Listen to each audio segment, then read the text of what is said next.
Ron, I'll do my best to accommodate you. I think there's a little bit of a delay, but we'll do our best. Thank you.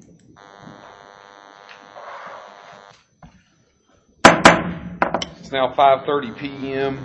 I'll call this a public hearing regarding a budget amendment to the fiscal year 2020-2021 budget. At this time, I will open the floor up for public comment regarding the advertised budget amendment. We will also be accepting phone calls for anyone watching virtually who would like to participate and offer their public comment. That phone number for virtual participation would be 276-333-0357. So at this time, the podium and floor is now open for any public comment regarding the budget amendment that was advertised and noticed for this budget hearing, or this public hearing at 5:30 p.m. Mr. Chairman, could you read that for the record, please? The notice reads as follows. The Dickinson County Board of Supervisors on July 28th, as today, in the second floor conference room of the Dickinson County Center for Education and Research, is receiving public comment concerning the amendment of the 2020-2021 fiscal year budget for Dickinson County, pursuant to Virginia Code Section 15.2-2507, as amended. The proposed amendment is as follows: an increase to the special project fund of $25,476,807,000 for receipt and disbursement of Corps of Engineers Section 202 funding to Dickinson County Public Schools for the elementary school project and demolition. That's the amendment, that's the notice, and that's why we're here. So if anyone, again, would like to make public comment, please feel free to do so. And anyone that would like to participate electronically or virtually, you may call 276-333-0357. Would note that all members are present, but Ron Peters is appearing by telephone, and Mr. Phillips, County Attorney, Ms. Lyle, Madam Clerk, and Mr. Moore, County Administrator, are present for this public hearing.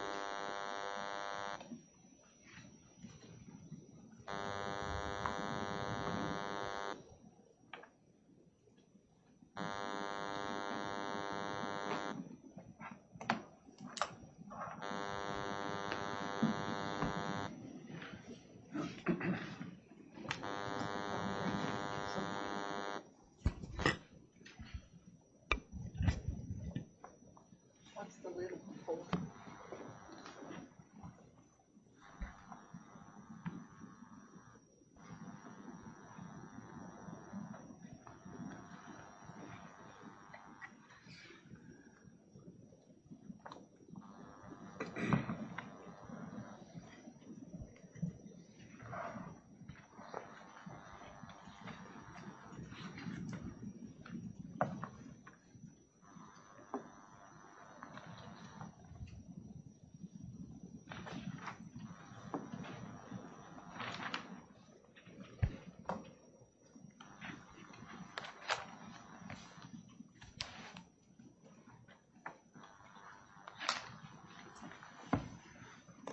Josh, according to this here where it says for the elementary school project and demolition of the Sand Lake School, it has to be, the cost of the demolition has to be included in that $25 million? That's my understanding. There's $1 million earmarked of this 25 for that specifically. Okay.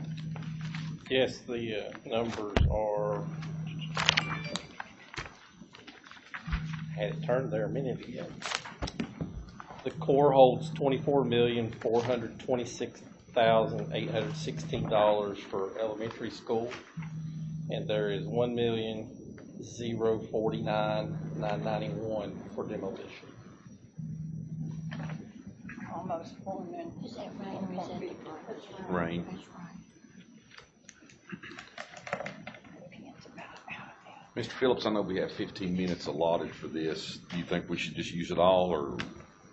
I think you can keep it open as long as people want to call in, and I'll give them a few more minutes to see if they wish Yes, to sir. call. I'll read that phone number again for anyone that's watching on our YouTube channel that would like to participate via telephone, 276-333-0357.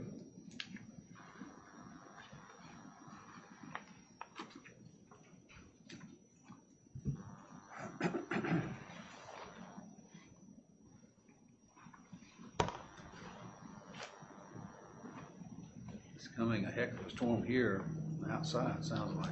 Hey, boy. If it keeps raining like this, you'll not get through the town. You'll be flooded out. I hope not.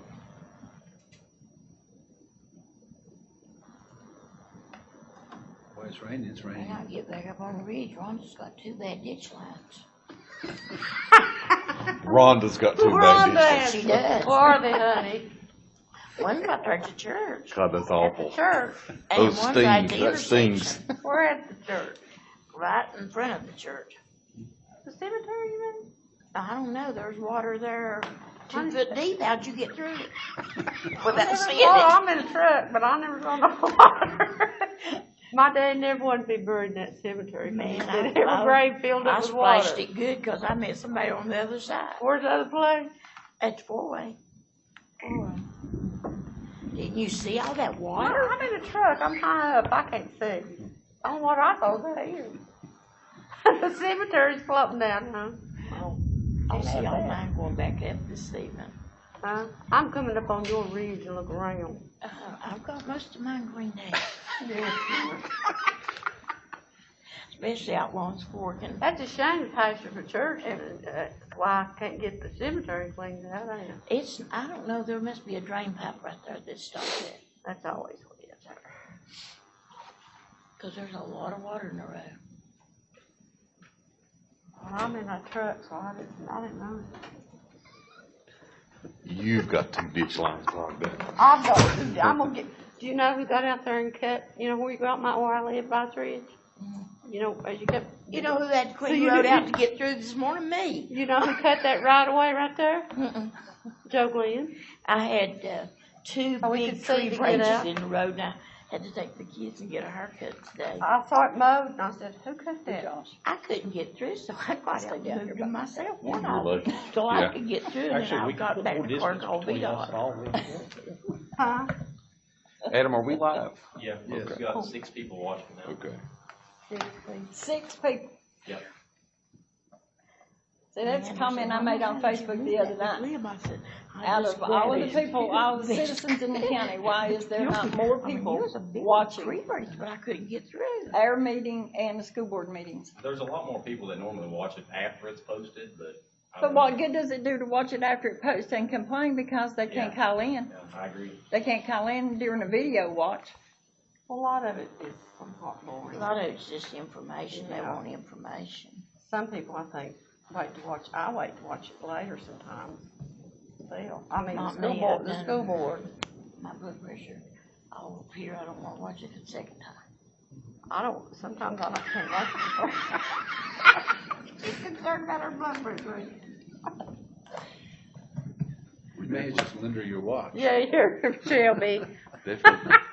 You want to see what your blood pressure is. No, I Wrong take my job. blood pressure without. My blood pressure was up when I was in the diner, closed the diner, and it went down, went back to the doctor today, and she said, your blood pressure is slightly up again. I said, well, I wonder why. You're only starting. I quit doing my countdown.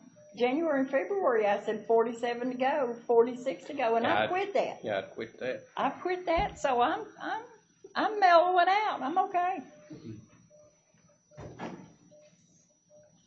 They put me on more medicine after the first meeting.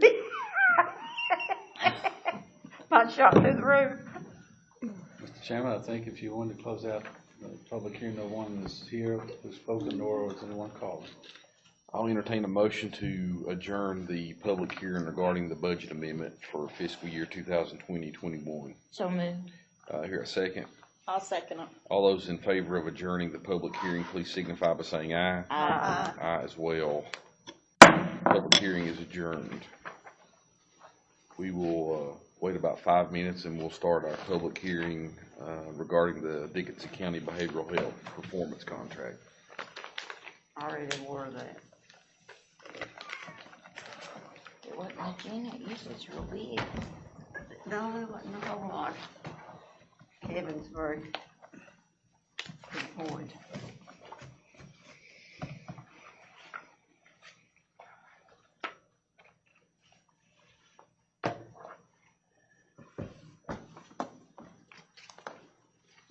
We stopped now. Sounds like it.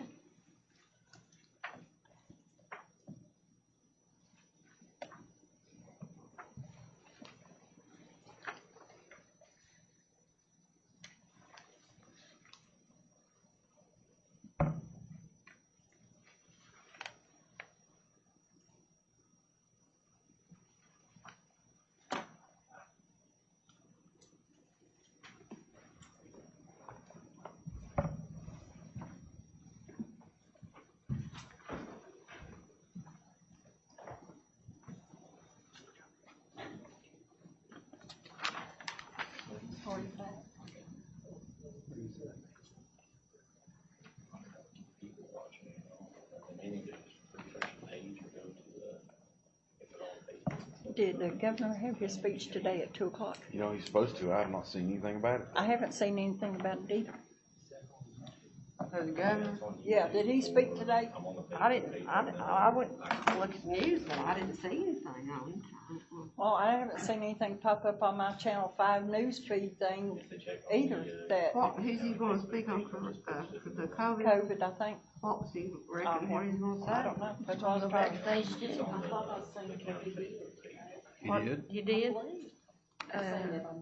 He's supposed to, I didn't look, He's going back to, well, I thought we were in. we're in phase two. We were 3, in phase 3. but he's Okay. going back to phase 2. Well, Oh, is he? well, our numbers have went up too, so. Blythe counties has went up. See, in North, all of them went up. Yeah, I think it's all went on.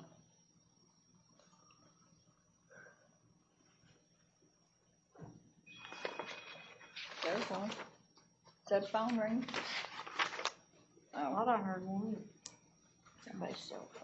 You just don't have to believe anymore about this type of stuff. You see so much, you don't know. Mr. Kilgore gave me a lecture yesterday on it. He said there's too many false positives. I asked Nick about it, and he said he don't know what to talk about. I said, okay.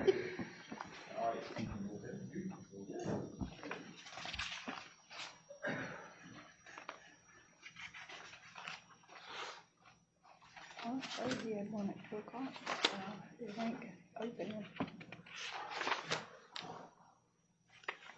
Well, it's sort of strange when I want to start football in February. I know it. I'm devastated. I'm talking about the schools. I know. Well, I don't know. February? Who's want to play football in February? I mean, We're not going to have football, period, I'm no, afraid. they're not going to have football. I doubt so. I hadn't even failed. And you know what I told Howard last night? All of these kids that play sports that have played really well, that are going into being seniors, that might stall their scholarship, or, I think Trenton will probably get Division I anyway, but he sure was supposed to have a great year. yeah. I wouldn't play if I was him in the spring. Sometimes you don't want to get hurt. I mean, why would you? Has he put on any weight, muscle? I haven't seen him in a I while. know I've not seen him either. I saw a picture of him at the prom. A picture of him. He looked about the same to me. I think West Virginia's after him really hard. West Virginia. I think Virginia Tech would be really after him. They don't seem to be. Seemed like Justin would be persuasive since he's the division coordinator up there now. I don't know. He's about the only one I think that was a Division I prospect. at Ridgeview. He's a junior this year, is he? He's a rising senior. Yes, senior. I hate that for him, really. But like he said, if he got hurt, he might have hurt his scholarship chances. I'm sure hope it. I hate how all these kids He got have their serious lives injury. so altered. I would, In the I hate wintertime, it he for won't, them more than I hate he it. won't be ready to go. No, No, that's why if he plays in the spring, I mean, how could you But just couldn't risk it? I don't see how. let's play it in the winter, in February, I think School. that's, unless 5:45. they have it during the days or something. You got a time. I'm going to call this public hearing to order. The purpose of this public hearing is to receive comment regarding the Dickinson County Behavioral Health Services fiscal year 2021 performance contract. If you would like to participate by phone, you may do so by calling 276-333-0357. And at this point, the podium and floor is now open for any remarks from the public. David, can you give a little insight on what this is exactly? I'll defer to my counterpart right Kevin. there. Kevin. It's just their, If you don't care, I'll just say. It is an annual rite of passage that we do, but Kevin will understand it better than I can explain. Yeah, Mr. Chairman, members of the board, of course, I represent Dickinson County Behavioral Health. Our performance contract is basically just exactly what it sounds like. It's a contract that we sign with the state of Virginia that marks certain performance measures that we must meet with the state every year, and we're able to do that every year. It's a matter of routine. This year has been a little different because there was actually going to be probably some additions to the performance contract because of the COVID, the delays that we've had because of the COVID pandemic. So there may actually be even some additions to this performance contract moving into the next couple of months. But the packet that's before you is kind of the typical packet of what you see in terms of our performance standards for the state.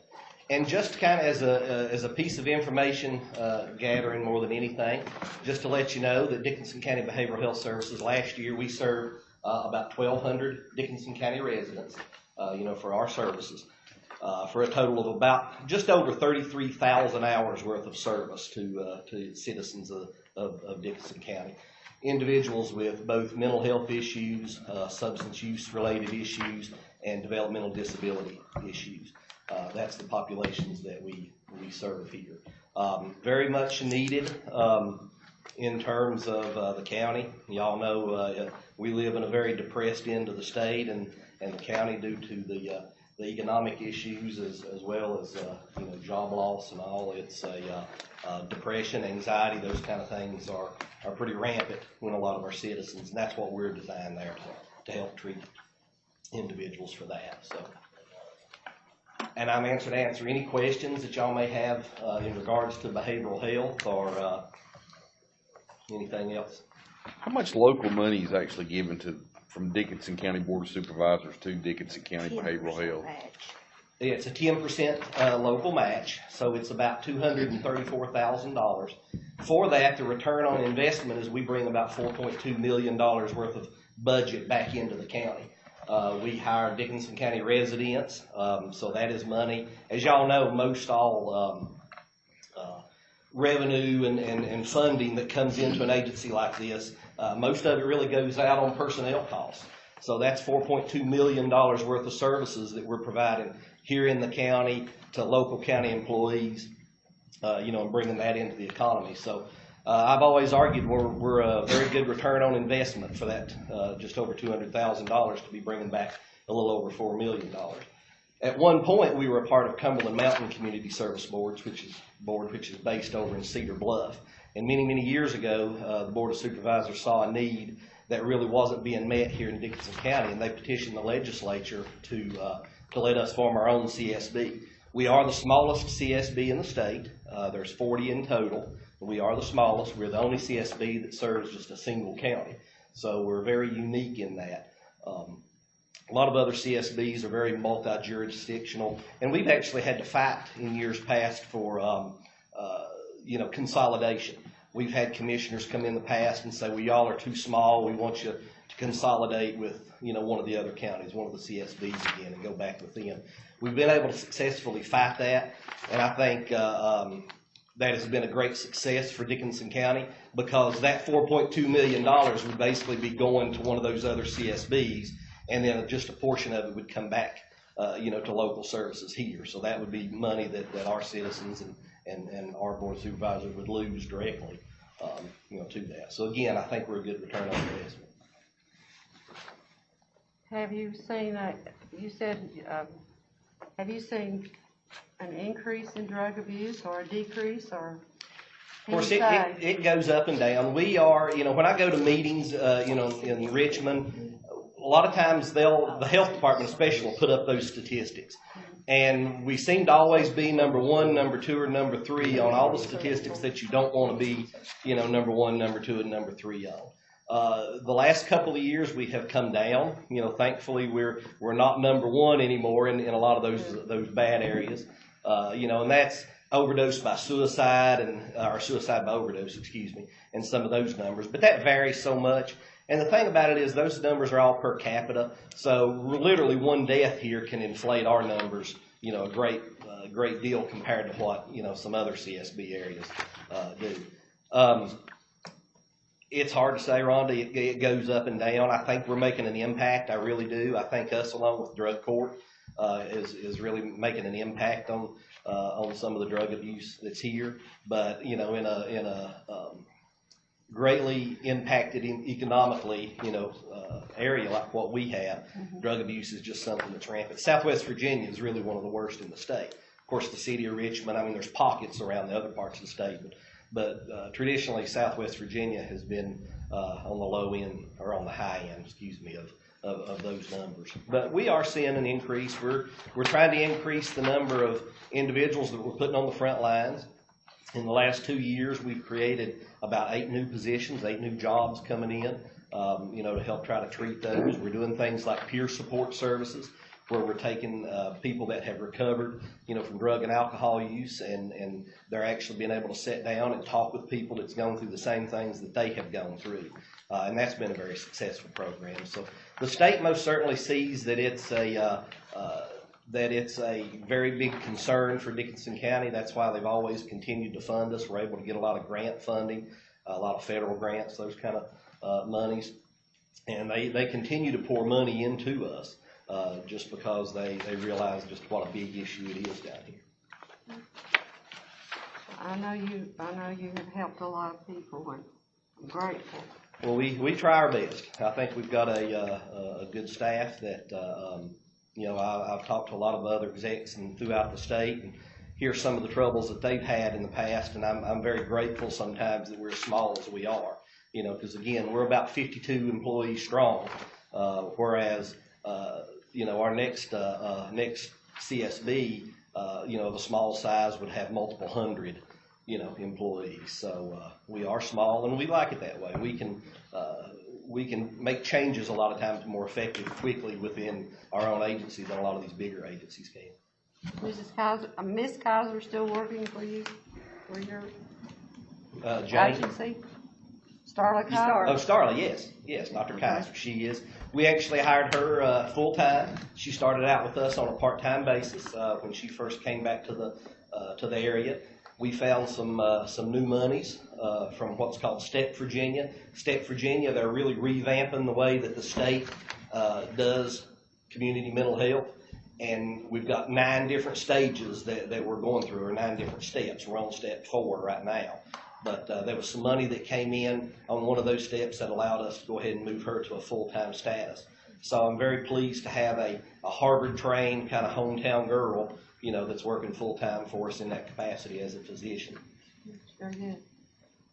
And in addition to how many providing days a week does she see people? Pardon? How many days a week does she see people? 3 days in person and 1 day over a telecommunications system. So we've got her 4 days with a 5th day if we need that. But she's not only now, she started out seeing people using what's called medication-assisted treatment, treating substance abuse with Suboxone. We've now also added a caseload of mental health patients with her, so she's actually branching out and able to see a lot more individuals.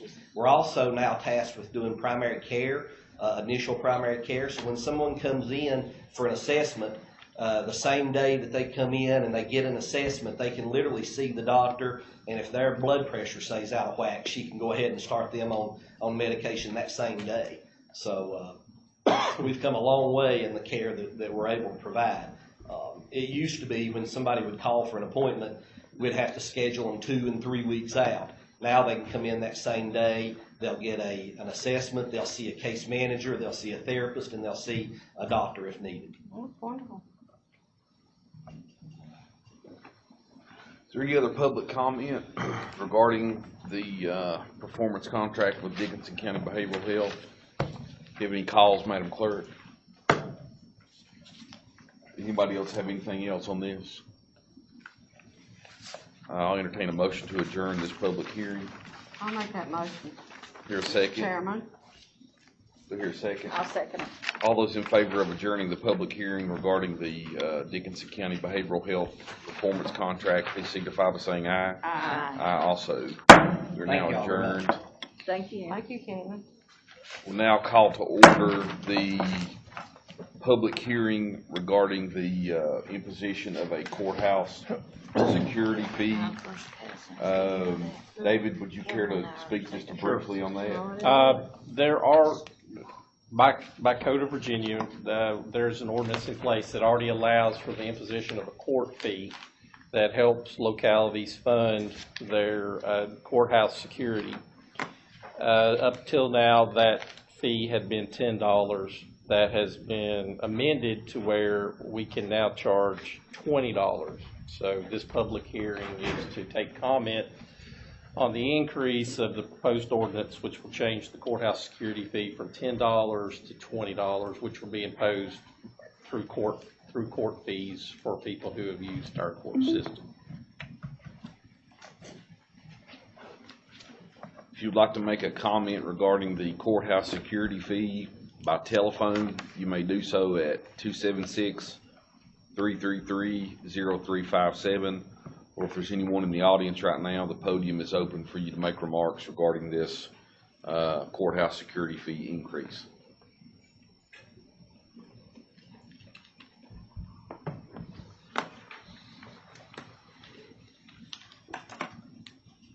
May I ask a question on that? How much money does that bring in? I believe in prior years, somewhere $5,000 to $10,000. It may be a little higher than that. I don't have the numbers in front of me. Actually, I could probably look. Oh, they're short of money, you say? Pardon? Are they short on money? No, Short it just allows them to This charge. just allows for the collection of a fee to help offset, because we have to pay our sheriff's deputies' wages To do this. to cover courthouse security. So it's not a tax, more or less, or not an increase in. No, it actually, increase on if you go to people that court, are in court. one of your attached fees will be for this item right But here. it goes to courthouse security. Comes back to the locality. So if you're convicted of a crime, You gotta pay an extra $20 now. so when you get that reckless driving ticket coming off in front of Coming the off church, of Baton Ridge, yeah. The answer to your question is, it has previously been about $15,000, so that may raise it $25,000, $30,000. But we pay significantly more than that courthouse security. It's just a helpful offset. Guess they deserve it. Most people that uses that are the ones that really can't afford to pay it. right, pay $20 a month. Yeah, they can't afford to pay their fine, let alone an extra 20. It's true. So when we vote on this, I'll vote no on this.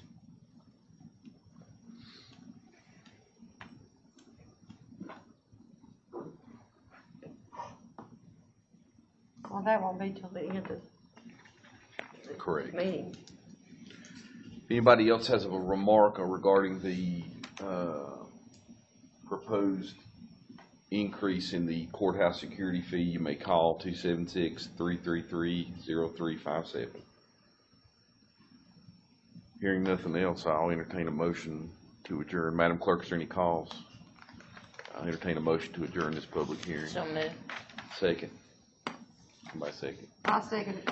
All those in favor of adjourning, please signify by saying aye. Aye. Aye, well, where's Ms. Kaiser? Yeah. In the bathroom.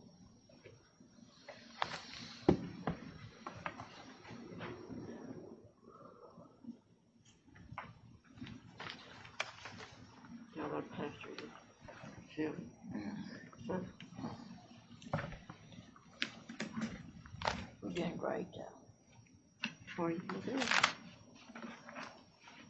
Better than we ever had. Oh. You don't need one then, huh? Doing great. At least the spirit's back in the church.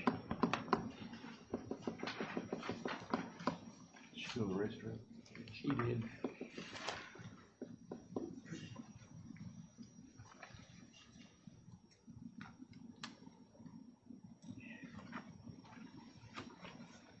Let me see here, check my smartwatch. It's 6 o'clock right now.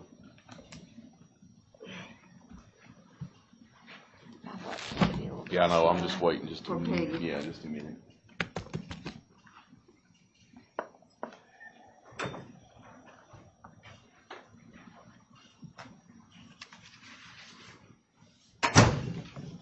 All right, it's now 6 p.m. We'll call the regular meeting of the Dickinson County Board of Supervisors to order. We note for the record that all members except for Ron Peters are present in person. Mr. Peters is phone will be able to participate in tonight's meeting, but will not be able to vote because he's used all of his statutory gifts of electronic participation already. Note that Mr. Moore, County Administrator, Mr. Phillips, County Attorney, Ms. Lyle, Madam Clerk of the Board are all present. If it's okay with everyone, I'd like to open the meeting with a... Mr. Chairman, I ask you, before you do that, I just wonder, during all this COVID thing, is there any exceptions to Mr. Peters being able to vote? I think Mr. Phillips, I would like for him to be, but Mr. Phillips had Because researched it's just that. such unusual circumstances in this time. The way that the statute is currently drafted, the entire board would have to go virtual. In other words, we'd have to adopt an emergency ordinance. And then once we adopt the emergency ordinance, at some point, I have drafted that several months back, in anticipation that at some point in time, if the COVID virus gets so severe, then we may want to invoke that on an emergency basis, and it will allow individuals to stay home and conduct the meeting virtually. But right now, at this point in time, the Attorney General, as well as the state of Virginia, is encouraging people to meet in person. And so that's the preferred method to do that at this point in time. I just wanted to let him participate if there's any way possible. Well, and I agree, and I've gotten word to him to that effect, but it's just not legal. So, you hear all that, Ron? Hey, I would like to say something. Just to clarify for the public and that, in heart, I want to be there. No, we know that. Because of this, I am now quarantined this virus thing, and this time it is in the house. So I have to do what's right for the folks in the community and stay away. So I'm sorry for that. Thank you, Ron. Thanks, Ron. Can he make comments or anything? He just can't vote? Correct. Okay. And I'll definitely make sure that he's allowed to speak. Try to remember to acknowledge him. Let's go to the Lord in prayer, please. Heavenly Father, we thank you for this day here in Dickinson County. We ask you to grant us wisdom as we make decisions for Dickinson County and its families. I ask that your hand be on each of us as we deliberate here on the business of the county. I ask that you be on the hand of every household, or be with every household that's represented here tonight.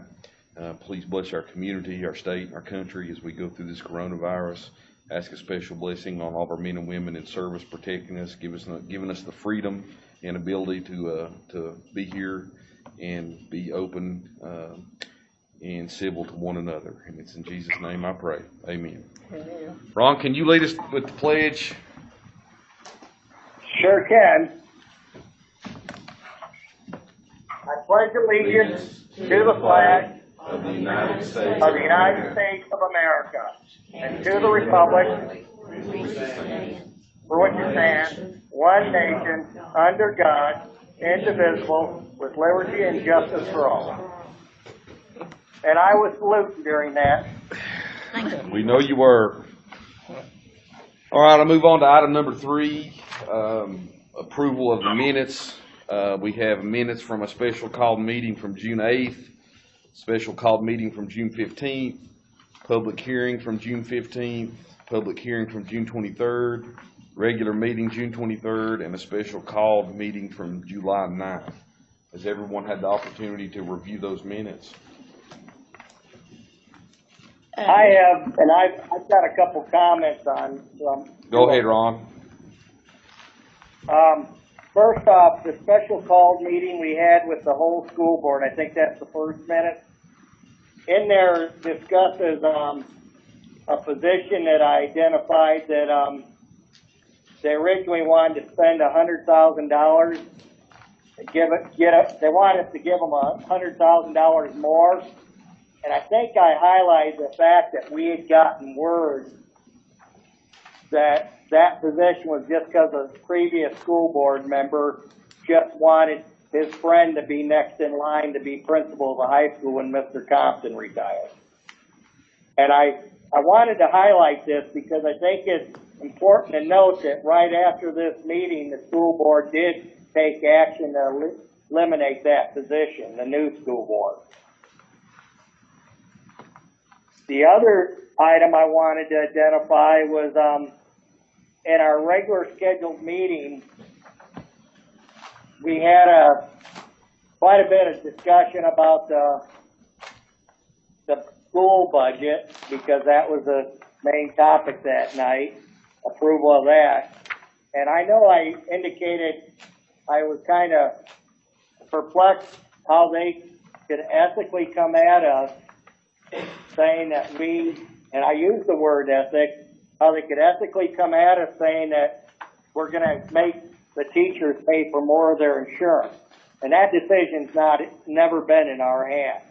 But I thought it was interesting to see that that's exactly where they placed the hit was on their current employees instead of taking the opportunity to forego giving the superintendent a raise and continue funding a retiree health care plan that was all their self-initiative without any coordination with the county when they initiated that.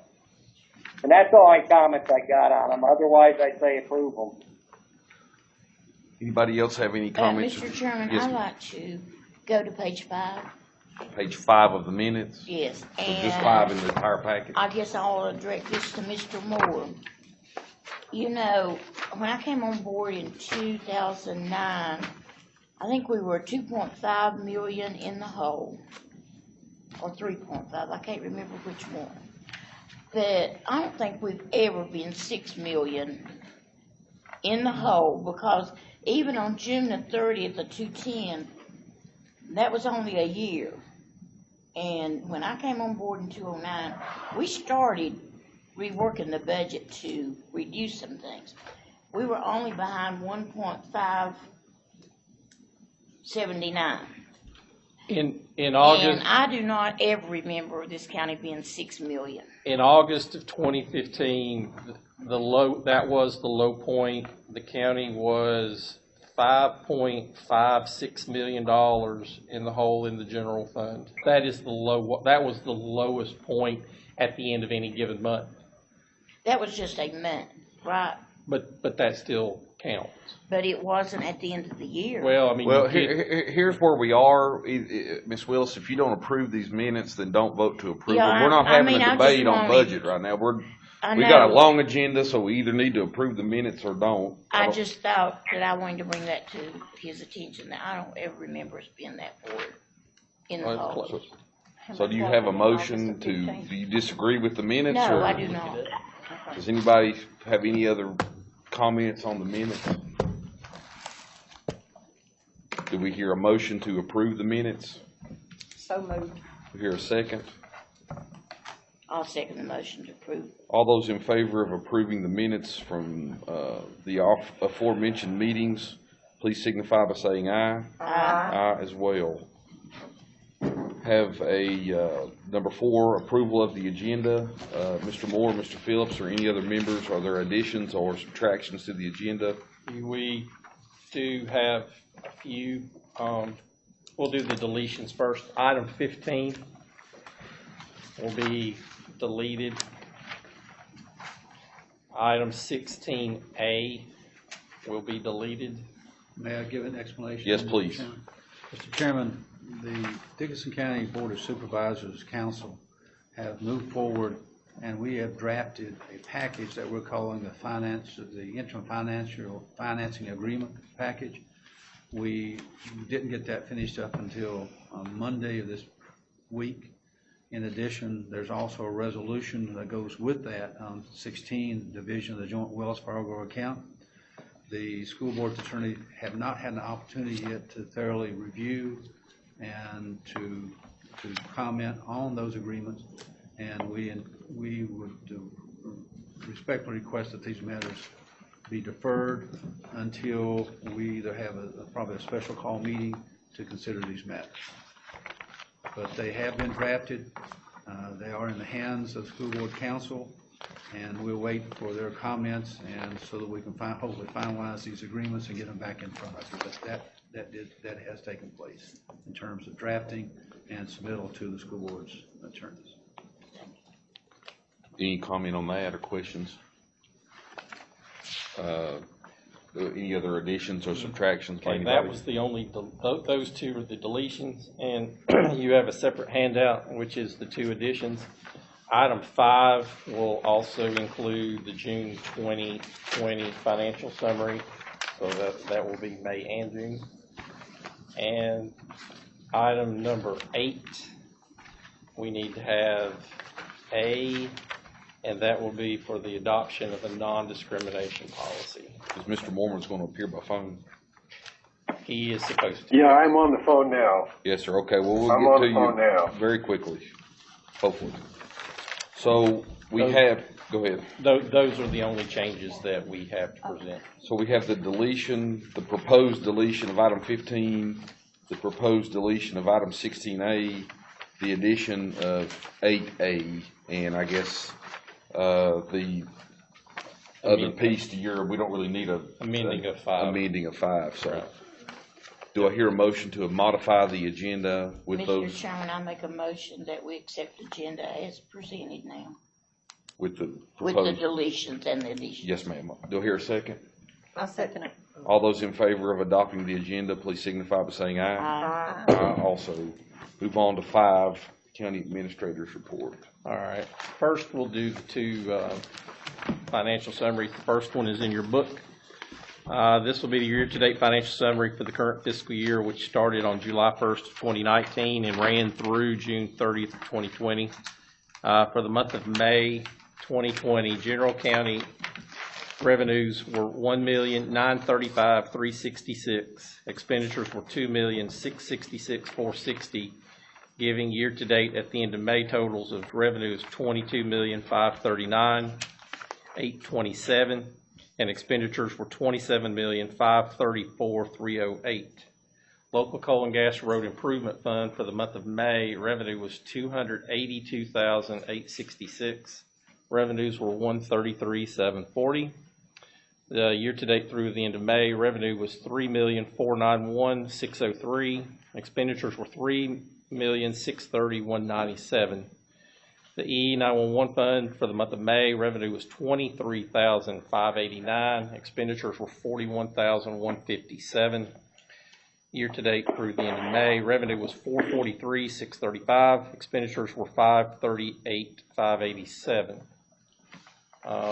As part of your handouts,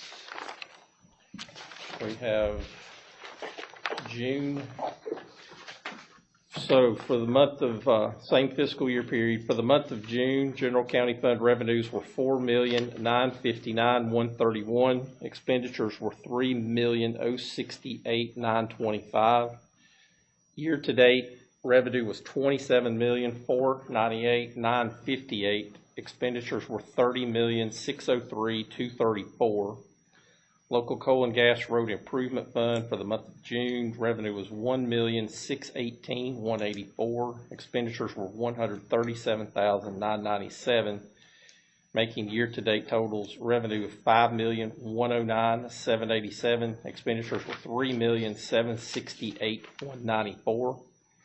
The E911 fund for the month of June, revenue was $21,530. Expenditures were $66,832.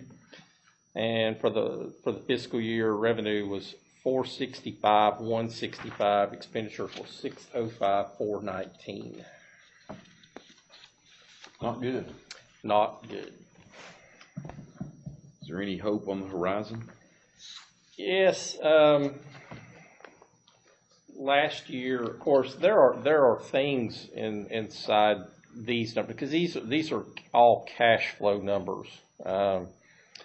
And so there had been 2 budget amendments done last year because we were absorbing the financial responsibility for a water sewer project, the Trammell the Trammell project, and then the CARES Act money also flowed through here. So the expenditure level is much higher than what it normally is. There's actually over $2 million in grant and CARES Act money in that expenditure number, which makes it inflated from what it should have been. The one worst surprise, typically the DSS number ends up being right at actual. This year it was actually $487,000 over. I have not had a chance to talk to Susan yet, but if it's like the rest of us, the response to COVID and doing other things has probably led to an increase in some of their expenditures. But we hope, we budgeted modestly this year. We scaled back on our real estate numbers a little bit. We also scaled back on our severance numbers. We don't, at this point in time, knock on wood, have any big projects that we're having to work on. So hopefully we can help stabilize this. All of our debt is paid off with the exception of what we owe in the Judicial Center. So that's a good thing. We've retired all the old debts for buses and fire rescue vehicles, the DC wind bond, all of those things are in the past now. So hopefully we can just start a build back. I would hope that FY21 is better than FY20. FY20 was very difficult. Me too. So we also, excuse me, we eliminated, there was what was on, you said you were so glad to get rid of it, about $130,000. Oh, the DC wind bond? DC wind, yes. Yeah, that's been a 15-year process, and we finally made the last payment. Hallelujah. That's good. The only project that I could probably think that we may need sometime or other to relook at and revisit is that other door for the judicial office over there in the courthouse. Oh, that's actually in the FY21 works, but I was thinking in terms of like. Oh, okay. It's always been a Ridgeview, a judicial center, a courthouse renovation, a DSS, a food bank. All of those are. Did you have any idea that there was no second exit from that office? Did not. Yeah. I'm aware now. Yeah. It will be fixed. Okay. Any other comments regarding the county administrator's report? I make a motion we accept his reports, both of them. Here's second. I'll second it. All those in favor of accepting the county administrator's report, please signify by saying aye. Aye. Aye as well. Move on to item number 6. Actually, you guys, just one other thing, you guys had asked me to give a CARES Act. Yes, Kind of thank you. Snapshot. Appreciate that. I was able to go through the majority of what we have to date and I can make this available my website or to anyone. I probably only have enough copies to pass here. Yeah, if we could put that up, maybe it'd be great. We will do that. And this is very rough because so many things are still in process. But the county, now you have to remember the school division has its own CARES Act pool. That money resides with them. I think that the majority, if not all of that money, is going to be used for to help them with their virtual learning. So we received $1,249,190. That is on deposit in its own account. We are able to earn interest. Can't earn much interest these days, but to date, we've earned $42 of interest, and that's eligible to be spent. So what I did, I broke this down into 3 categories. One is funds we've already committed, meaning that we've already expended them or we have agreed in principle to do these things. First, it was the county. We have been keeping a folder of all the PPEs, the supplies, the plexiglass construction that we've done. We are roughly around $40,000 in for all those expenditures to date. We did do a hazard pay for our employees who had to continue to work full-time at that point in time, which was the height of the pandemic when we were on phase one, and we had people working altered schedules. We had a core of folks that were working their full-time shifts, the sheriff's office, EMS. I don't think we had any cases even then, though. Not like we do now. Not like we do now. And then I have just put a little miscellaneous other because I know there are things that we have done that we're still gathering information on. So I've just roughly assigned $10,000 to that as a commitment. So we are at $99,000 for what we've used. Well, I appreciate you doing this. Our DCP, the one I really want to highlight beyond that is, we will help the town. We will help all 3 of the localities. Hayside, Clinchco, and I've already worked with Mayor Yates and his staff, worked closely with Judy down at the town hall and Clintwood, and I've still got to get down there to see Jarvis and work with Clinchco. But the biggest brunt of our committed money right now is to help public schools. They had some unemployment claims, $61,000. We had agreed to help with the remainder of the Chromebook computer purchases they needed to make. That's $77,000. Larry sent me an estimate the other day. They have looked at doing protective plexiglass in their schools for like their office areas and the public areas. Right now that estimate's at $14,000. I think that number might possibly grow bigger. And we're still discussing several other issues that they have, so that's why there's another category for extra time or time missed by some of the staff. So we've actually cut checks to the Dickinson County school system for $153,000. Well, we will cut checks as soon as they come in. They are scheduled to come in this week, so we hope that they're here. As soon as they do, we will get those checks out to them. Yes, and then you see yes. Go ahead, Ron. Hey, are we going to be doing any kind of receipt control to make sure that how this money's spent? Because we're the ones on the hook for it. Yes, actually, I would like to schedule a real workshop because there are other requests that I think we need to go through, and I actually would like you all to see all the things that we have had to do. This is just a very brief summary of what we've done. No, and I understand, but I think we've got the onus is on us to keep complete control of where the money went when it went to what it was supposed to. And I was also going to mention, I think there was something I seen in the package or something about 4-H asking for money. For CARES Act. It was on in an email. They have. Yeah. So I just wanted to mention that too.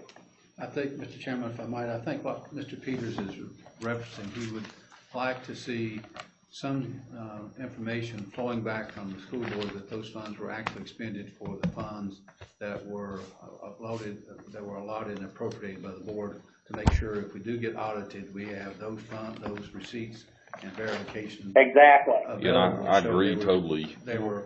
Thank you, Bud. I think we probably, in my opinion. Well, I would not issue a check to them without documentation of what it went to. I have documentation on everything but the Chromebooks. I do not have that yet, but Larry's getting it for me.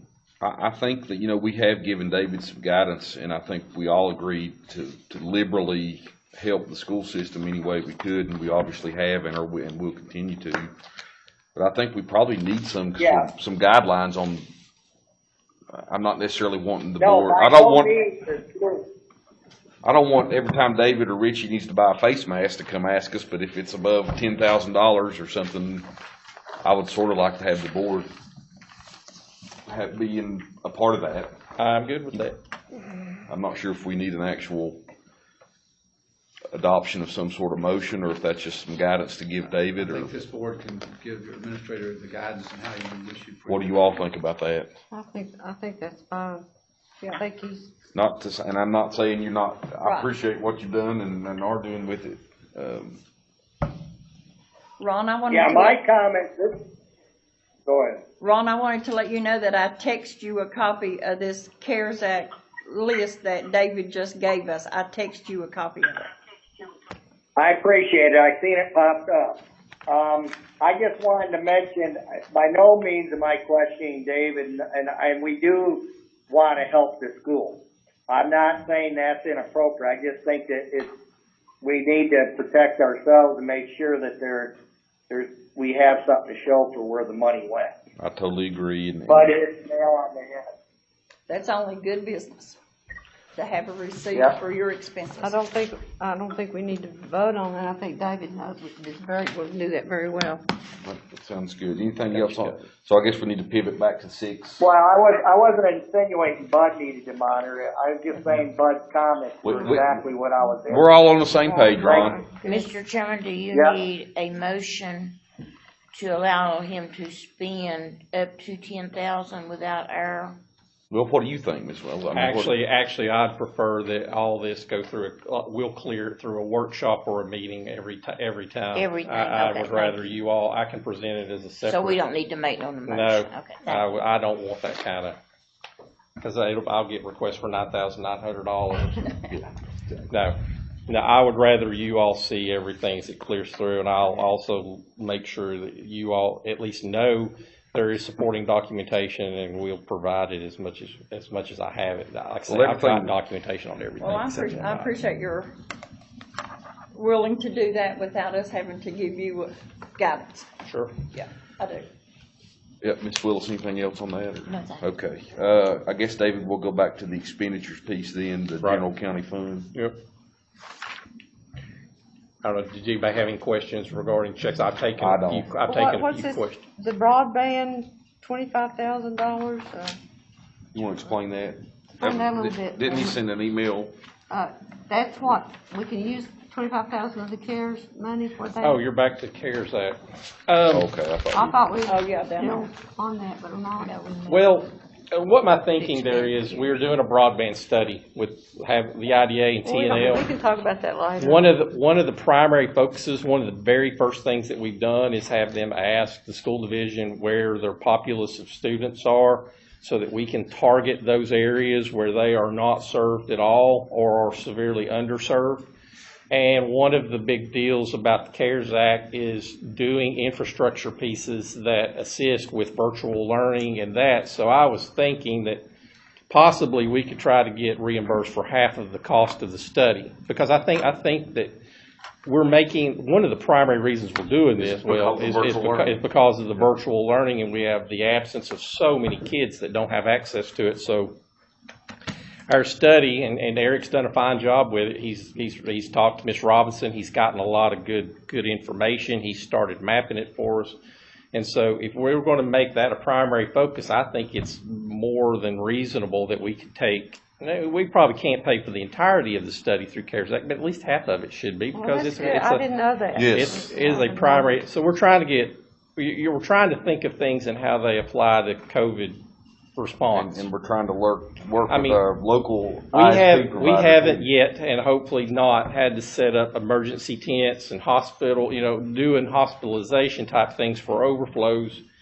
But we are trying to focus on things where we just need more connectivity, and a lot of these kids need to have the ability to virtual learn from their homes, and this is going to help us figure out how to do that. And a lot of people are working from home. I have had several people that work at Sykes and. Well, And we had a lot of people that couldn't telework. SAIs were. Yeah, I mean, so if you don't My have neighbors that, were. then how do you work, and how do you So learn? with that being the primary, one of the primary focuses of our Social study, I services thought we and could try and shoot for half that. It's kind of a long time coming. you know. Not only is it students, but teachers. Yeah, Teachers, there's a lot of teachers don't have good internet. That Right. has to go somewhere to a hotspot or go somewhere else their own selves. right. Is there any other questions on the expenditures? Thank you. If there's no questions on the general county fund, the E911 fund, and the coal and gas and road improvement fund, I make a motion that we approve the expenditures. Your second. I second it. All those in favor of approving the expenditures, please signify by saying aye. Aye. Aye as well. Move on to item 7. I'll start with the Kennedy District. Does anyone have a road concern from the Kennedy District here? And Ms. Willis, you can do it if you'd like, or Anyone from Kennedy got a road issue? I told them I got out and moved trees this morning so I could get through. Sylvia, I got one thing you don't mind. Okay. Maybe need to get in touch with VDOT and see if they can establish a posted speed limit. So on one side, you got 35, and the other side is 45. we're at Jeremy. Just below Ralph Stanley's house, in between Ralph's and Old Maple Grove Church. Old Maple Grove Church, there's a 35-mile-per-hour speed limit sign. And on the other side, you have 45. So Okay.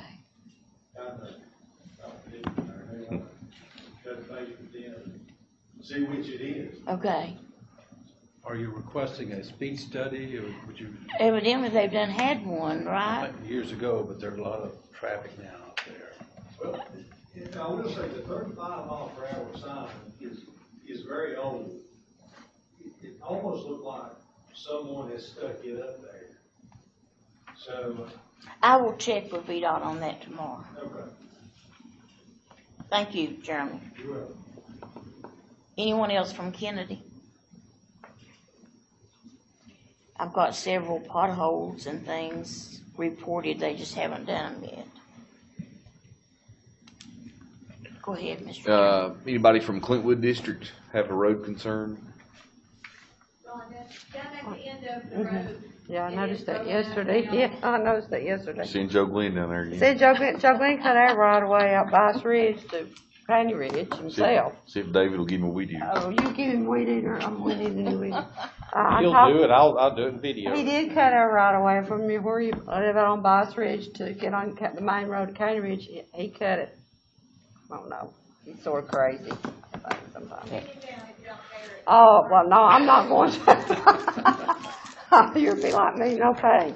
But anybody from the Cleveland District, I did talk with VDOT Monday and with Mr. Kilgore at Wise, and the one at Salem reported. I went out yesterday, made a couple of visits. I did have a complaint about people speeding on Route 72 out there before if it's 45 miles per hour, I think it is.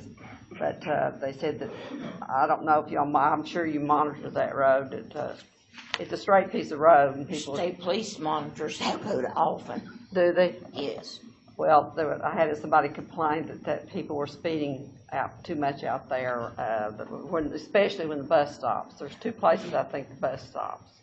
You'll go through there and you'll find state police sitting at the old service station there numerous times. Well, I received a complaint. Does anybody else have a complaint in the Clintwood District? We are working on, DEQ's got us held up on this one out here, Happy Valley.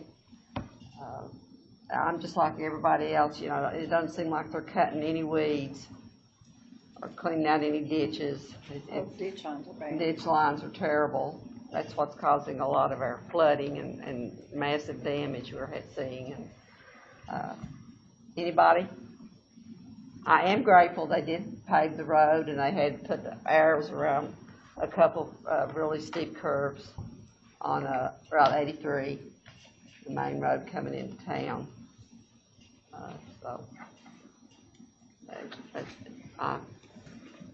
I'm working on it. Anybody from the Willis District have a road concern? Anybody from the, Ron, I'm gonna call the Sand Lick District. Anybody from the Sand Lick? Yes, sir, Mr. Brees, go ahead. You come on up, however you're comfortable. Ron, can you hear? Ron, can you hear me? I'll see, I'm trying. I'm in the Sand Lake District or Birch Lake District, I'm not sure which one you wanna call it, but I'm a mile and a half out of, about a mile out of, Sand Lake. Between Russell Fork River, where it goes across and there. I've been here 2 other times, this is my 3rd time. I've been trying to get a speed check done, or a safety check. I'm trying to get the speed limit dropped down to 35 miles an hour. A reason for that is from Sand Lake to the bridge, that school bus stops at least 7 to 8 times, dropping kids off. People drive this road 70 and 80 miles an hour sometimes. And I've seen over 20 accidents myself in the last 4 years, bad ones. I live up on a mountain, so I only see part of them. But so far, I don't know where Ron's at on that, but I would like to get the speed limit dropped down to 35 miles an hour. Now, back in 75, I had a daughter get hit on that road, and it concerns me because I got a grandson.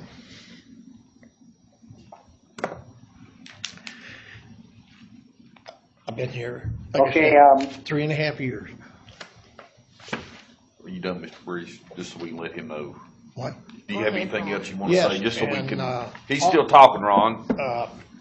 Not No, about I the road, understand. I got some other issues too. I feel that if they're gonna move to school, Well, we're gonna do that in public comment. Is that okay?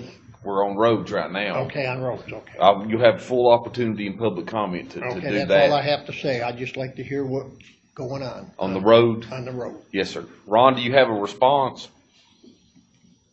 Well, I was gonna ask if we ever got anything back, because I have never seen it come back from VDOT. We've requested it twice. The speed study. I have no idea. No, we will reach out to the Wise Residency Office and see where the status of that is. I know that we have requested that speed study twice. Now, they don't always prove those speed studies, but we should at least be told yay or nay, but we can follow up with that, sure. Stating why. They do me. Ronnie, Mr. Brees, anything else on that, sir? No, nothing. Okay. Ron, anything else? Anybody else from the Sand Lick District? Anything you want to say, Ron? No, I'm good. If you guys see stuff, give me a holler and I'll call it in and get it worked on. Irvington District, anyone here from the Irvington District have a road concern? Peggy, anything you want to say? I've just been getting calls on roads falling and the sides of the road and people begging for ditch lines to be cleaned out to stop the water from overflowing on the other side. And the VDOT will tell you, I know it needs cleaning. All over the state needs needs ditch lines cleaned, so. Anybody else from anywhere in the county have a road concern? Moving on, we'll go to item 8. This is the continue with the Trammell revitalization project. Peggy, I'll let you, anything you want to say on this project? Well, I'm sure Mark Mormon is on the telephone to discuss, but I think as far as I know and understand, a lot of deed work has been finished.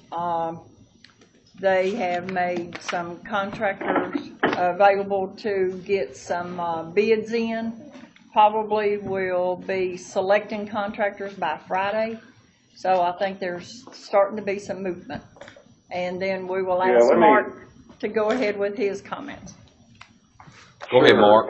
Thank you, Peggy. Thank you. Can everyone hear me okay? Yes, sir. Yes. Great. As promised, I wanted to keep the board apprised of progress as we make progress with respect to the project. So I'll give you a quick update and then into quickly here under my portion, and then there's another item to be addressed later on. But as far as progress, we met with 6 pre-qualified contractors last Wednesday and personally walked to review 6 of the blighted properties that are scheduled to be demolished. Those contractors are going to have been submitting bids, and we will have a public bid opening this Friday in Trammell. We will not select a contractor at that. That is just a public opening of the bids so that they can all sort of hear their numbers simultaneously in as equitable a fashion as possible. We will be officially selecting a contractor or contractors, because we may have several working in parallel from those bids at our August 12th rehab board meeting, which is a board that meets specific to the project on a monthly basis. And based on that selection, we hope to have equipment on the ground starting demolition work by sometime late August, 3rd or 4th week of August. Tonight, later on in our meeting, if you recall the last meeting, I raised several issues we're having with some of the blighted properties. One of those was the county ordinance that prevents building demolition permits to be issued for any property for which there is an outstanding debt owed to the county. Attorney Phillips researched that issue, and he has prepared an amendment to that ordinance to be voted on under item 16A in the agenda later on in this meeting, that as long as it passes, it will allow the contractors that we met with, and in particular those that we'll select, to actually receive demolition permits for those properties that have outstanding debt to the county. It doesn't remove the debt, it doesn't mitigate the debt, it simply it allows those third-party contractors to apply for and receive a permit to actually do the work. And so that particular amendment is critical to the contractors we just met with being able to move forward. Also, Mr. Phillips is moving forward, as we discussed last month, with the 2 non-responsive properties. That is a longer process to work through. It's a multi-month process to work through, but he is officially moving forward with those 2 properties where the owners are not responsive. In addition, we have officially approved 6 of the 12 applicants, that is the inhabited dwellings for rehab work, and that is pending the results of title search, which Attorney Phillips is doing now since the blighted title searches have been completed. 2 of those 6 title searches have already come back and are clear, and so we plan to begin work on official inspections and work write-ups this week. And our hope is for at least 5 of those 6 products that we'll have a similar bid meeting with contractors near the end of August, and we will likely and we will select 1 or more of them in our September rehab board meeting, and then have boots on the ground in late September actually doing rehabilitation work on inhabited dwellings there in Trammell. If that all goes according to schedule, we'll have our first dwellings completed before the end of the year, which is pretty exciting. I met with the community last Wednesday just to give them an update. It's the first time we've met in person really since February, and they are all very excited that work is finally beginning. Now we have one other, let me pause there before I get into the resolution to be adopted tonight's meeting. Are there any questions about anything I've shared or anything I haven't shared with respect to the project? I'm happy to address or answer those. How many of the local contractors you met with are local?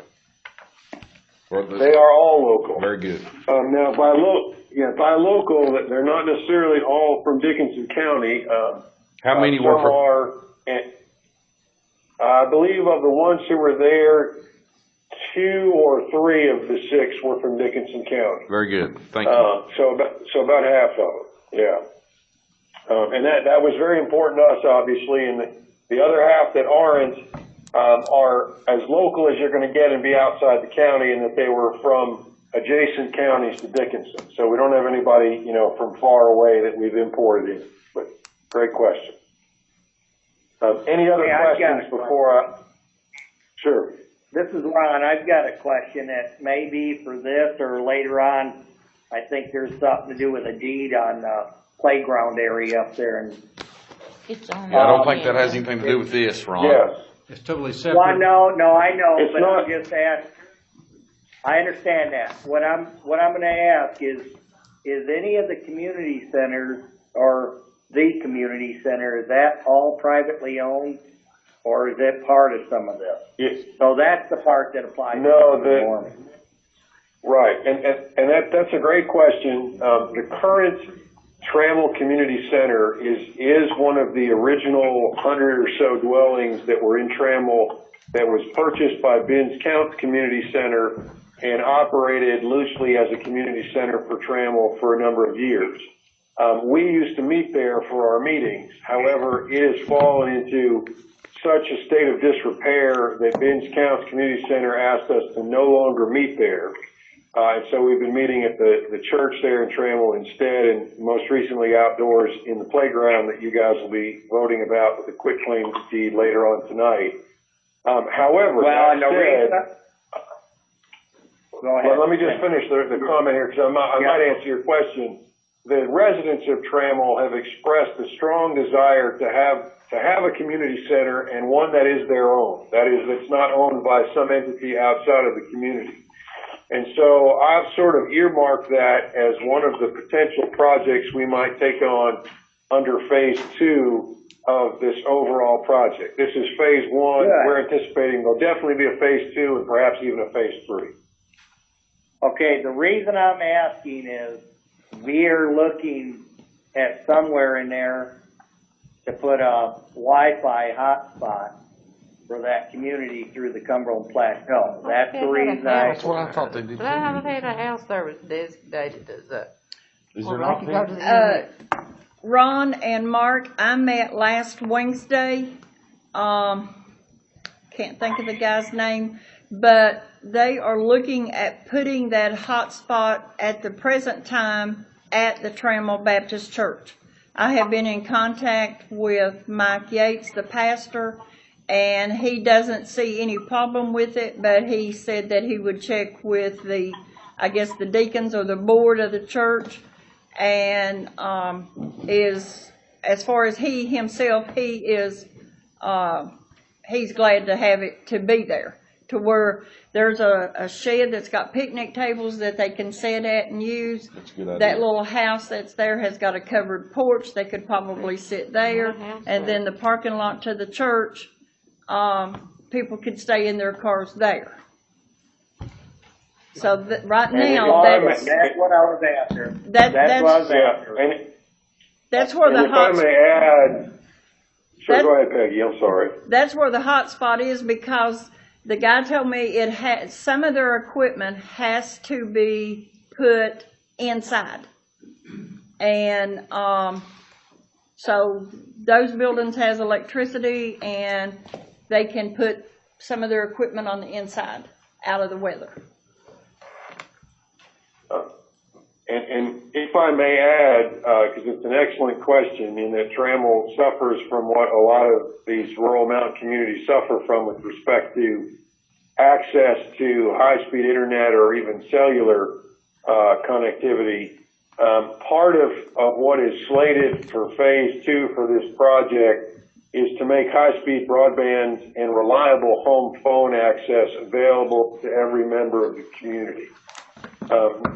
Currently, the infrastructure is there to take advantage of that, but prior to Point Broadband taking over from BVU Optinet, it was only permissible for business entities to tap into that fiber optic that's running through Trammell. Which makes no sense. That's changed now, and so that's changed, and so we're targeting making broadband available in every home. That is not necessarily not paying for the people to have it, but making access to it available to everyone from an infrastructure standpoint under phase 2. And Mark, the guy that I met with last Wednesday, I made him aware of that, and I asked him what was the probability of cost per resident, and he said somewhere probably between $43 and $50 a month.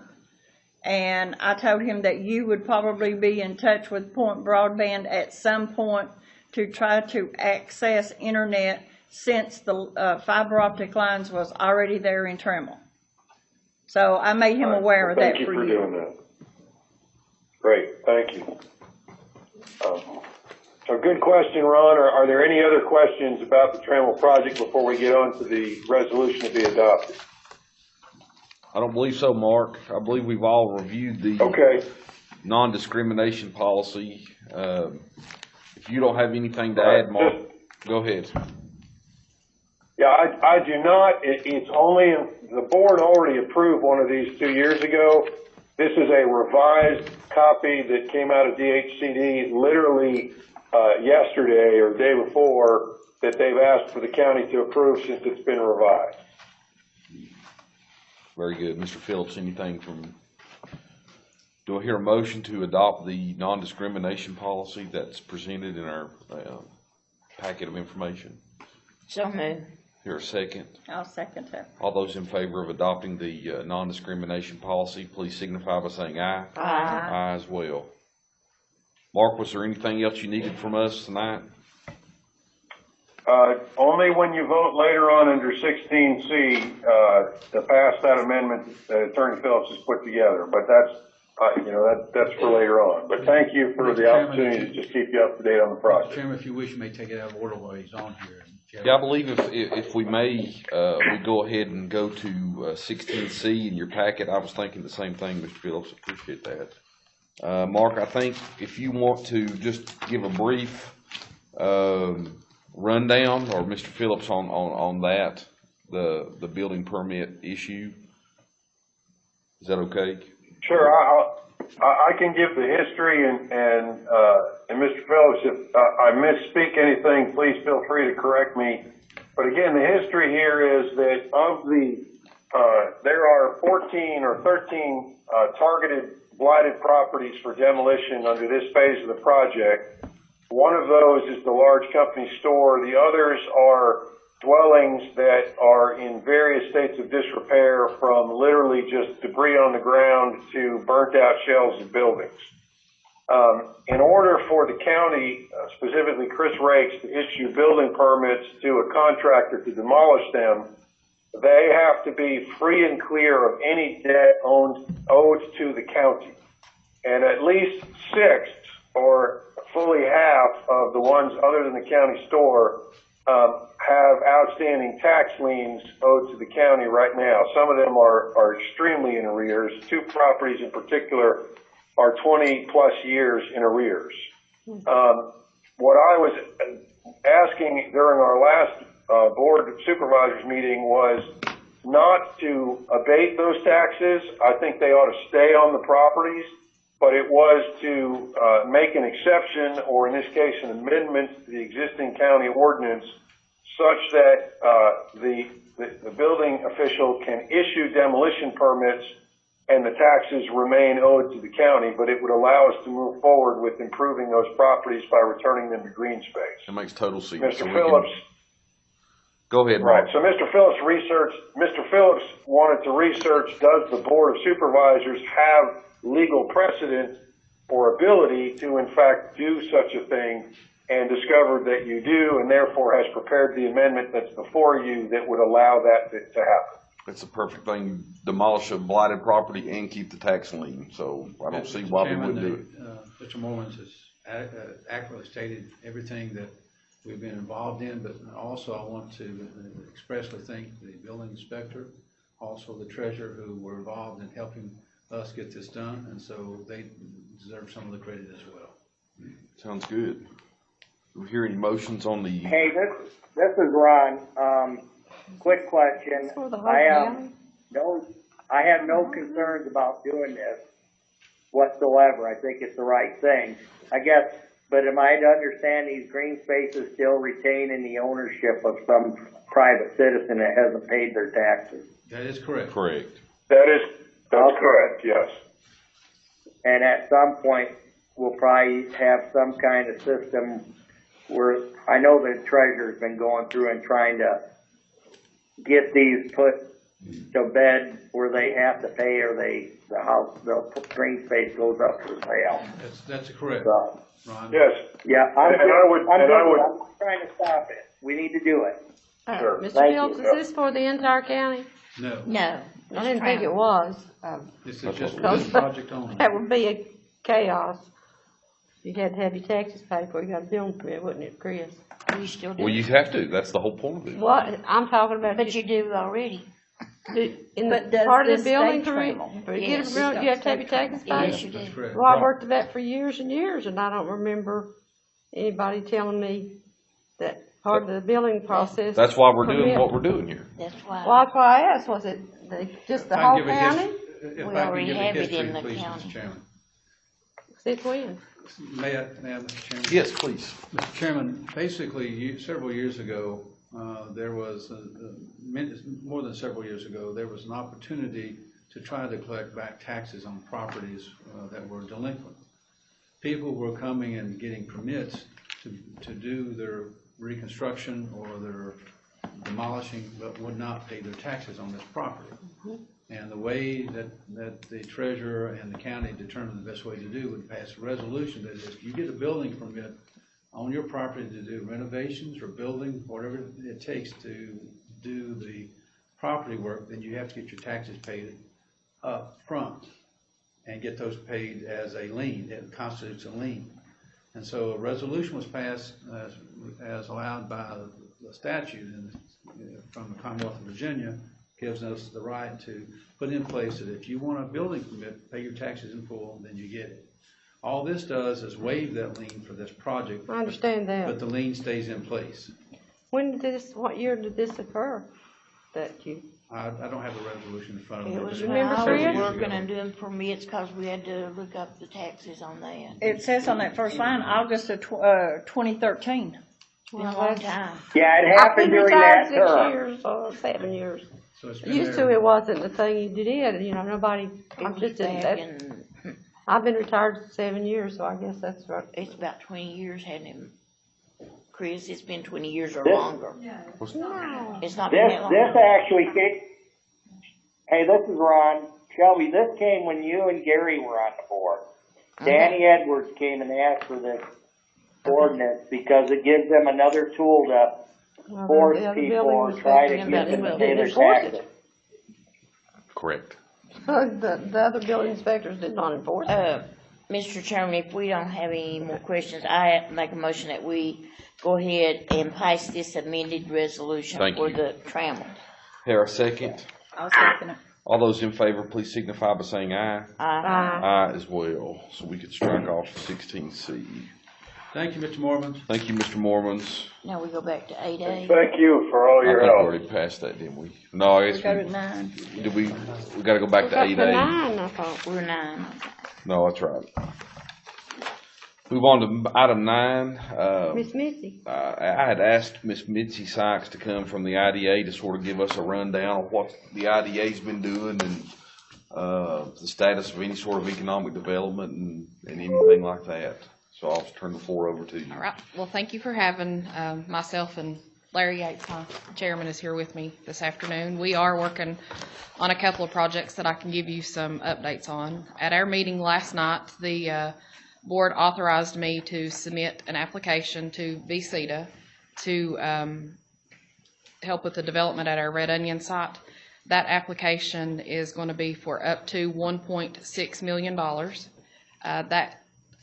With that site, the Red Onion site, we've also been approved through DMME, the AML fund, for a grant of $870,000 approximately, and a grant has been submitted to ARC for $500,000 for that site, which the $500,000 didn't get approved. We were approved for $50,000 of that. So that makes our application to VC to go up to 1.6, where it was originally going to be 1.1.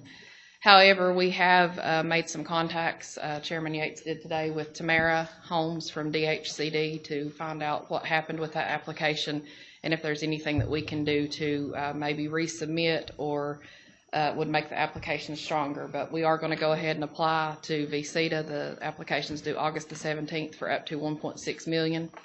That will, with all of those funds, the ARC $50,000, the VCEDA fund, and the DMME funds, that will get that site ready for redundant broadband and site development, and also moving the access road.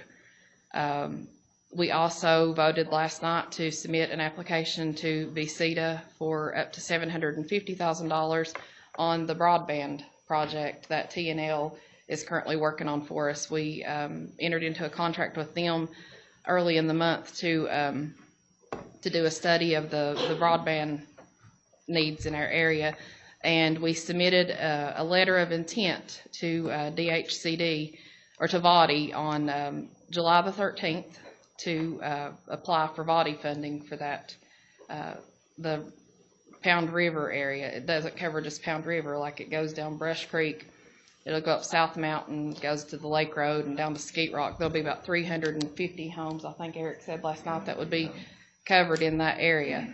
The VODI funding has about $30 million in it. Our project total cost is going to be around $2.6 million. We're going to apply to VODI for 50% of that, and then we'll have to enter into a private-public partnership with Hillcom. We voted on that last night as well, to be our partner on that project, and Hillcom will have to come up with 20% of the funds, and the IDA will be responsible for 30%, and that's where our VCTA money comes in at there. And that includes what area, did you say? It starts at Brush Creek, and it'll go all the way down Brush Creek. It'll get the Pound River Campground, the horse ring, the swimming pool. I'm concerned about Osborne Gap out that way. It gets Osborne Does Gap. it get Osborne Gap? Yes, it gets south of the mountain road. It'll even come down like to the Eskimo. Camp Creek? Camp Creek, Oh, yes. good. Okay. So it'll cover. Take another look at the areas over here in Flint Ranch, the old Flint Ranch campground. See if we can equip them too. Yeah, Not sure yet, he's looking at it's it. a very far piece in the. Yes, so we've got those two projects that we're currently working on. I'm sure you guys are familiar with our seed grants. At the last VCTA meeting, we just approved, or VCTA just approved our 3 applications that were submitted for our seed grant. They also converted the. What were those, Betsy?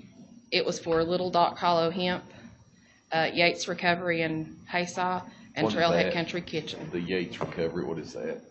It's like a towing. Oh, okay. Yeah. It's a, So is that a new shop that's going in down there? yes. It's up on the mountain there, Trammell Edwards, Backbone Ridge area? yeah. Yeah, it's Backbone Ridge is They have a what they body said. shop and a recovery company. Very good. I hadn't heard their name before. Yeah, I they know got, where the shop is. I don't really know them that well, but, very proactive and, got a lot of really nice equipment going, so.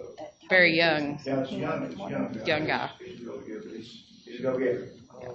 So all 3 of those were approved up to $10,000, and I would imagine that all of them will take advantage of the $10,000.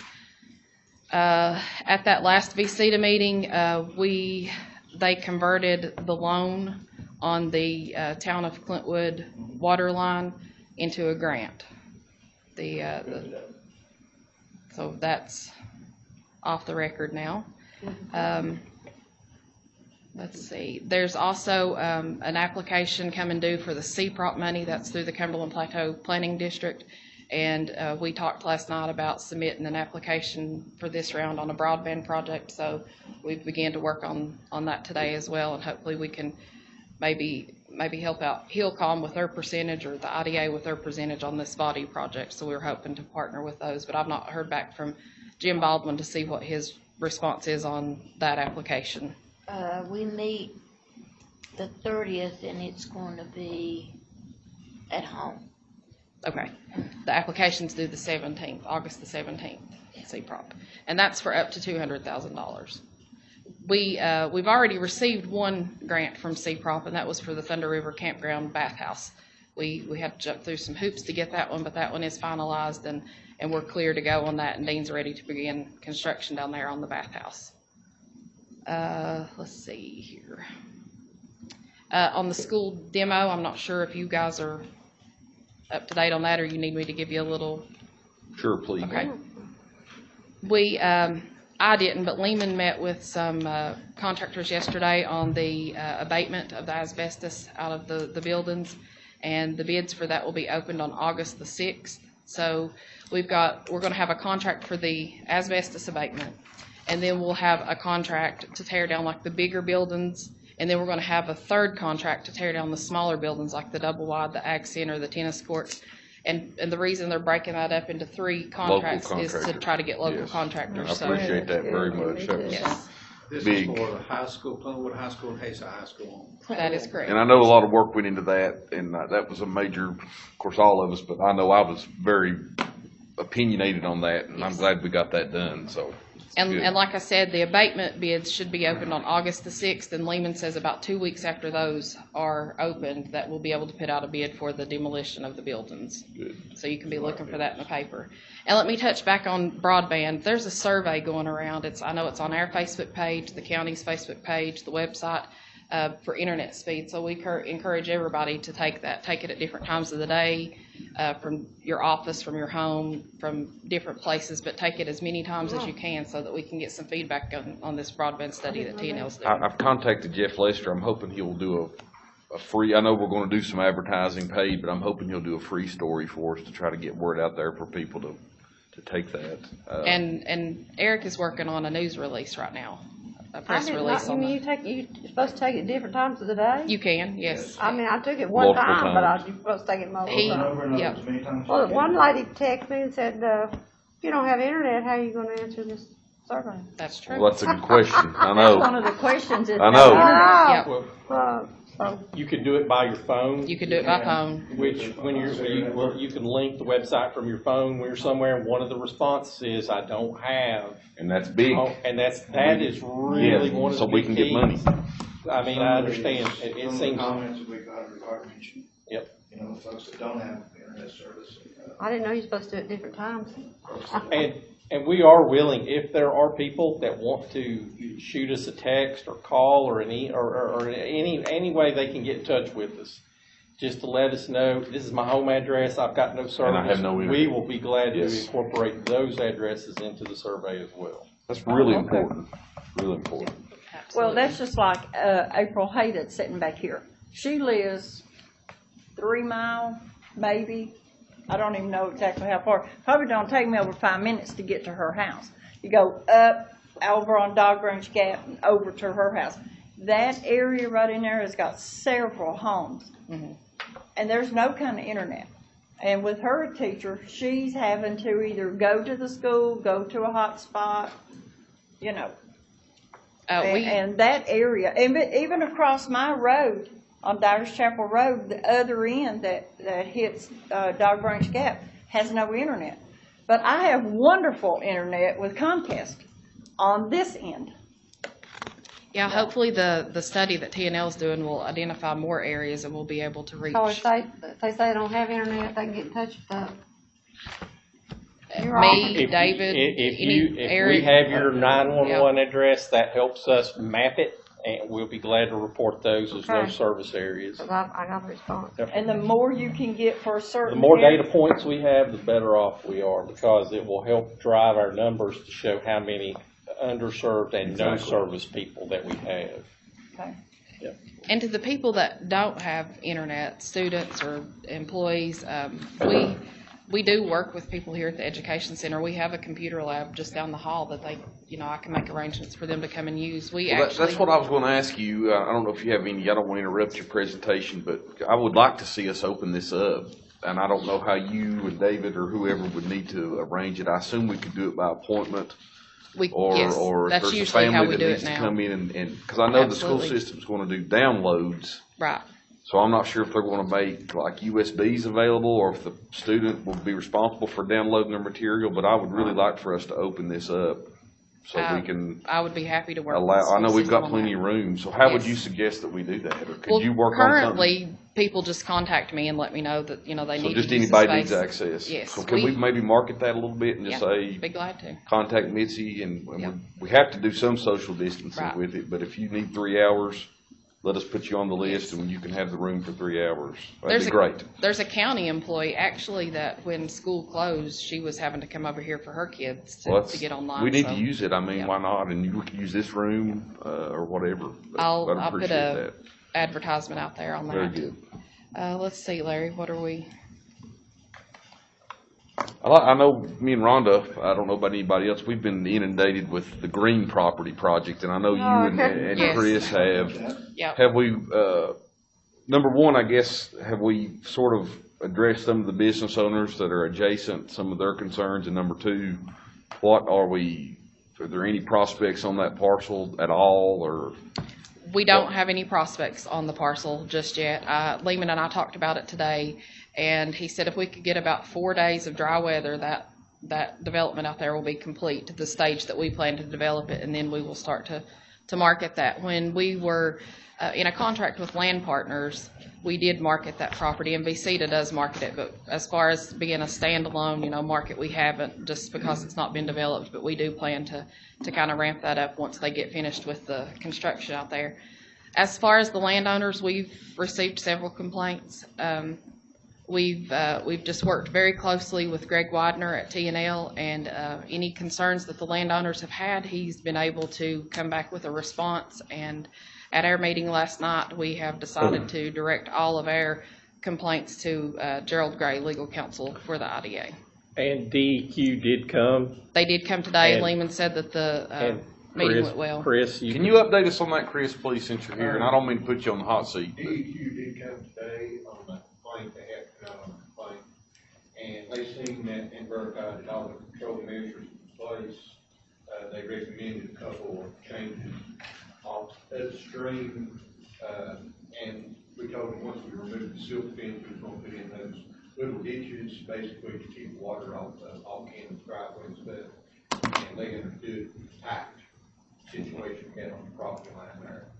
And the typical layout, the typical setup is per standards and clear within. So they will be issued, that place will be issued a building permit. That site will be issued a builder's permit. It will be elevated above the 100-year floodplain, 1% annual chance floodplain, which will make it more appealing to all. It is right now.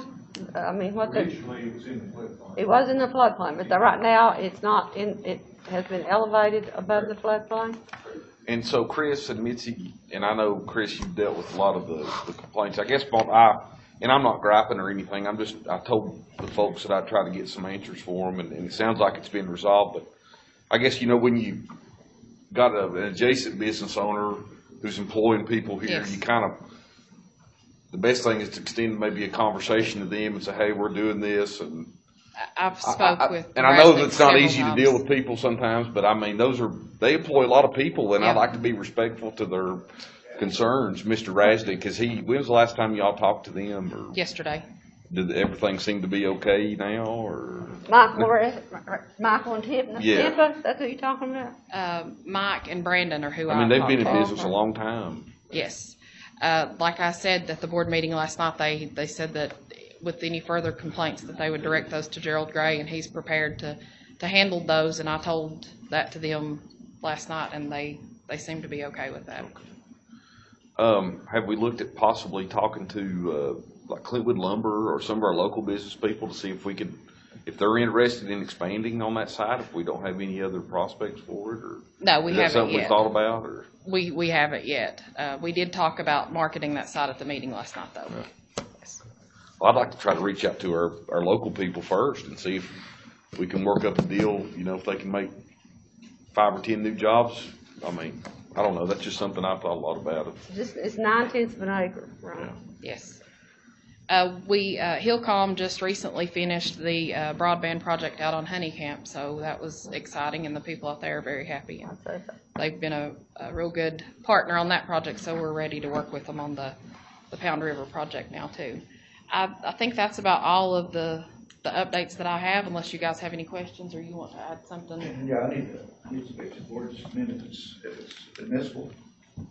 At the direction of the IDA board, it has to do with the school project. Josh, do you hear? Yes, sir, I'm sorry. Yeah, I wasn't going to, Sure. Go ahead, yeah. I've been requested by the Industrial Development Authority to speak to you all tonight. It does regard the school relocation project. So is it okay if I go ahead? Yeah, I mean, I'll give you, absolutely, go ahead. Okay. You can do it now or public comment, go ahead and do it now. Well, since I'm up here, let's just get it. Yes, sir, go ahead. Okay, the Industrial Development Authority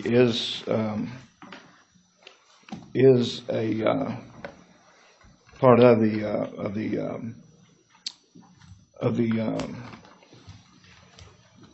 facilities development agreement. Excuse me.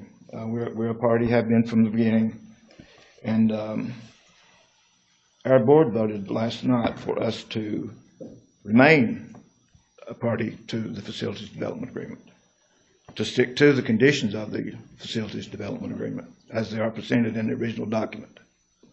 We had a vote last night to write a resolution to you all. Of course, it was short notice, and our attorney didn't have time to draft the resolution as quick as we wanted to. But that document will be forthcoming. But, you know, as the Industrial Development Authority, we think that, you know, I mean, it's a plain written document. We all share the common goals. You know, it's really, y'all seen it. You know what's in it. Just like to point out a couple of items, that it does say that the new consolidated school should be located in the vicinity of Clinchco, Haysaw, or Stanley. From the conversations that we've heard around the county, and I haven't been privy to all of them, but it sounds like that there's, well, the school board's voted to build a school at Ridgeview. One part of the facilities development agreement says that to serve the students, which in this case would be the students from Sand Lake, should be at the most convenient place that we could do it.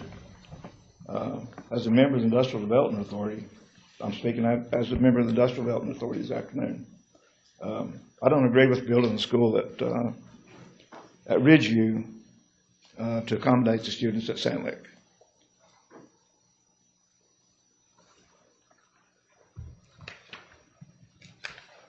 Y'all bear with me just a second. I've got one or two more comments.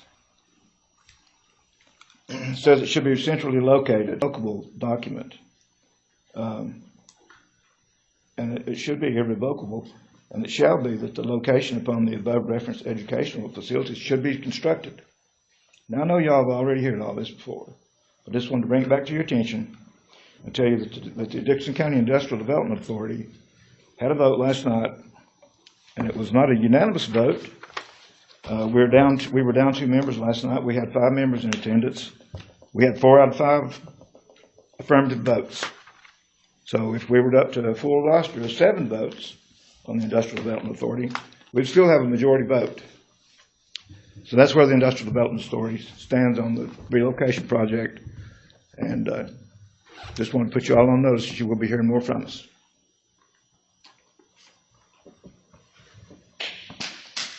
Mr. Chairman, maybe our attorney would like to speak on that. Sure. Mr. Chairman, if I might, for the audience and those who are here,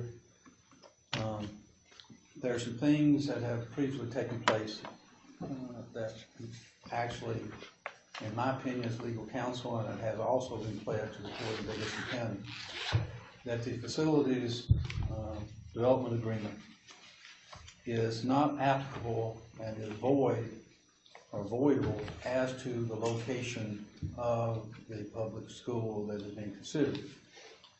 The way the law works in Virginia is that certain authority is granted by statute to the school board, certain authority is granted to the board of supervisors. One of the powers that's granted to the school board is that power is unilaterally, solely lodged with the school board. And that power is to select the school site. Now, I know what in all due respect to Mr. Yates, and I understand his community and understand his parents' concerns. But in the lawsuit, I think that the previous attorney for the IDA, and I think the attorney currently for the Dickinson County Board of Supervisors have all submitted to the court in Dickinson County that authority to locate a school is with the school board, not to the IDA and not to the Board of Supervisors. And in fact, the facilities authority agreement does not control that issue. Even though the language that he cited was there, that authority agreement, the development agreement, facilities agreement cannot override the statutes in Virginia. In other words, the school board, the IDA, and the Board of Supervisors cannot put into place an agreement which would violate the statute or a constitution of the Commonwealth of Virginia. And so consequently, all the sites that and I know the agreement, I've read the agreement, that has no legal effect upon the school board as to where they locate the school. And in fact, I think Mr. Yates has correctly cited that the school board in their, what is called their interim PPEA agreement with Quisenberries to develop and build a school, and that's exhibit number, letter F, number 5, says that the new school will be at the Ridgeview on the east and middle school campus. And so he is correct as to the school board's determination of location. Since it is my legal opinion, and since we have looked at all of the precedent and the law in Virginia, this board has no legal standing to demand, and IDA has no legal standing by that agreement to demand that that the school board build their school at any location other than what they select. And the school board is proceeding with that authority, and they're proceeding with the authority to build at the Ridgeview campus. It is not our decision. It is not the IDA's decision to make that decision. Now, one of the things that I have to clarify for the public record, and we may need to meet with the IDA and to discuss this with your legal counsel and with your board, and it's an important issue. The Dickinson County Board of Supervisors is a policy-making agency and board of this county, not the IDA. The IDA's resolution or a vote that they had the other night has no effect, and no effect at all on the legal decisions that this board makes. The IDA is an extension of the Board of Supervisors to carry out the policy, decisions, and directions, and to ask for assistance in carrying out the policies that this board makes. And so it is my legal opinion that the vote and resolution that the IDA made, in my opinion, has no effect whatsoever on anything or consideration on any of the decisions that this board will make in the future. And in all candor, probably the resolution is not well taken from several points of view, from a legal point of view, from a statutory point of view, and from a constitutional point of view. The IDA, in my opinion, in all candor, probably should not have made that resolution and should not have voted on that resolution, because I don't believe they have the legal authority to do that under the current statutes and Constitution of Virginia. Only the Board of Supervisors is cloaked by the statutory and constitutional responsibility to make the policy decisions that need to be made about any of the financing or any of the other elements associated with the building of the school. And I know Mr. Yates was referencing the facilities development agreement. For all practical purposes, that whole agreement is null and void. It has no effect on this Board of Supervisors. And so, in all due respect to the IDA, I think we probably need to meet with the IDA and discuss these matters in a very calm and legal way to make sure that, and I understand that the people on there have strong feelings. They have a right to voice their personal views. They have a right to ask for certain things in front of this board or the IDA.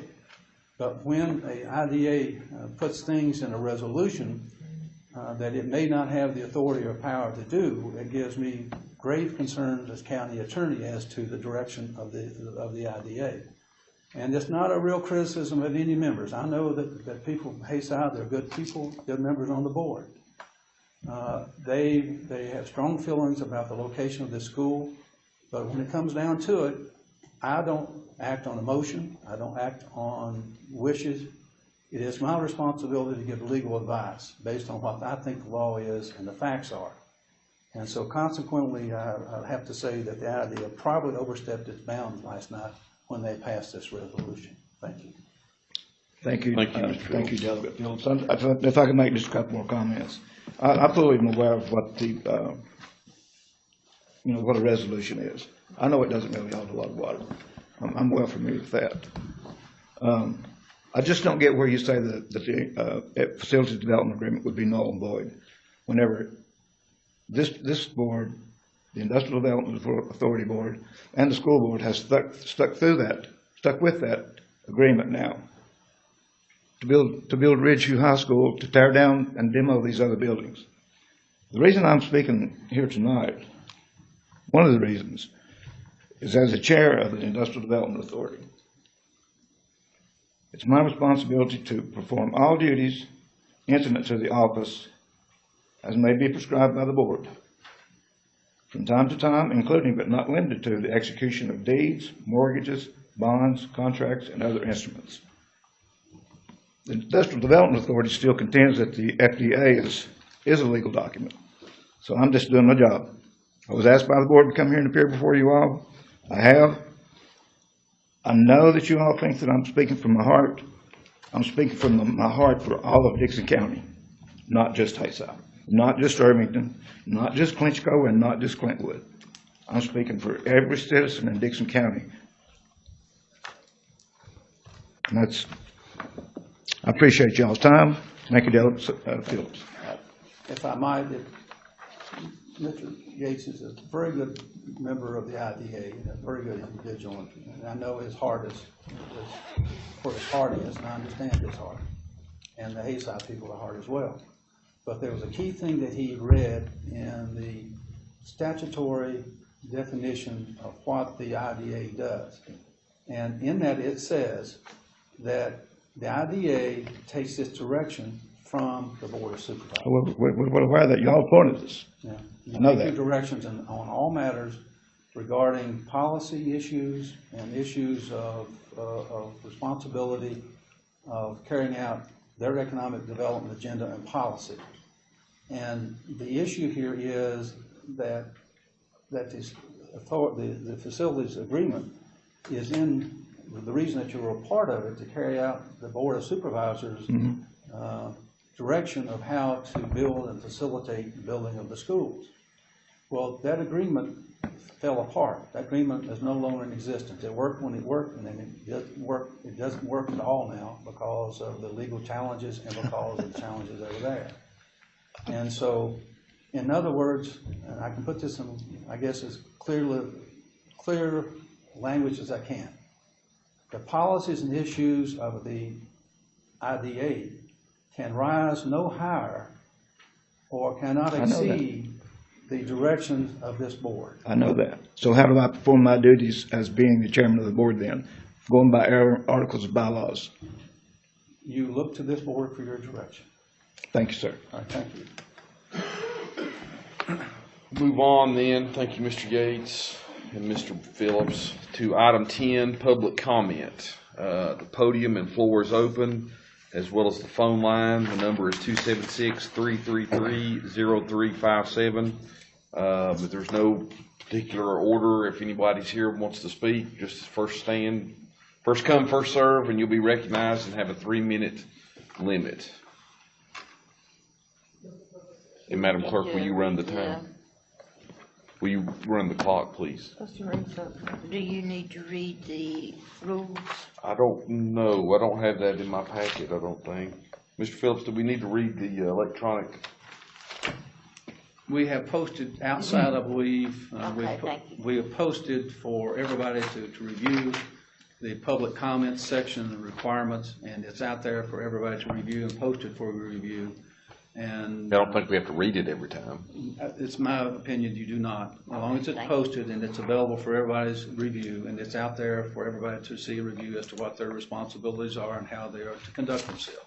Yes, sir. Thank you. I didn't know it was posted. Thank you. The only thing I'd ask is 3 minutes. We've got a heavy agenda, and I'm as liberal as I can just about be. If you want to speak, I'll happy to let you speak. Go ahead, Mr. Fleming. Mr. Chairman, you may tell me no. I've got a question or a comment in reference to the courthouse security fee. I know I missed public comment on it. Would it be okay? Go ahead. Yes, sir. Please. Okay. Anything you want to say? I've spoke with the sheriffs of Washington County, Scott County, Wise, Lee, Buchanan County. All those boards have adopted and passed this resolution. I think the violators who are violating Virginia law need to be responsible for those courtroom security fees as opposed to the ones who are not violating it. And I know it's only $15,000. It's not a lot of money, but we all know the shape Dickinson County's in right now, and 15,000 is 15,000. I think we can take advantage of it. I think we need to. That's my only comment. Thank you. Thank you. I'll read the number again. It's 276-333-0357. See Ms. Mullins. Ms. Oakland, I'm sorry. Okay. Yes, ma'am, go Good ahead. to see you all. I wanted to I had some things written down, but I've kind of changed a little bit of what I wanted to say based on Mr. Yates's comments and Attorney Phillips's comments. As far as the facilities development agreement is concerned, you know, it was a contract entered into by the three boards. I believe 2013. I don't have it in front of me, but I believe it was 2013. All three boards were a party to the contract. And as Mr. Phillips stated, apparently the contract worked for a large percentage of the project until we got to the elementary school. And, you know, it's a legal position that Mr. Phillips has very eloquently stated. But I'd like to mention that I believe even the school board in their legal briefs and in their legal arguments believes that the facilities agreement is a concern for them. And the reason I think that is the Penn Stewart attorney and Mr. Scott Mullins, the basis of their argument was that Ridgeview is basically Clinchco as the crow flies. And that's what they relied on. And I believe that there's another legal position that is more an equitable position, and that would be equitable estoppel. And this, I'm definitely not a local government law expert. I know Mr. Mullins has cited attorney general opinions to say the school board can pick location. I think there's some distinctions because the Corps of Engineers is involved. I'm sorry, I'm trying to go fast. But also, when you have a contract that has been substantially performed, parties are estopped from saying, oh, we don't like this part of the contract, so we're going to dissolve it. And the IDA is part of the contract. And so I don't know how we can say, well, if the Board of Supervisors tells the IDA they don't have any authority, which I understand they derive their authority from you all, but you all also agreed to make them a party to the contract. So I don't understand how you can say, well, the IDA, we don't care what your opinion is, we're going to override it. It's a contract. And it has been argued, it's been argued in front of Judge Patton. There's been substantial arguments made. Now you can take the position that the contract is void, but other people have the right to see it a different way and to argue it from a different standpoint. But thank you all. Go ahead, finish your thought. Okay. And basically I just wanted to say equity is fairness.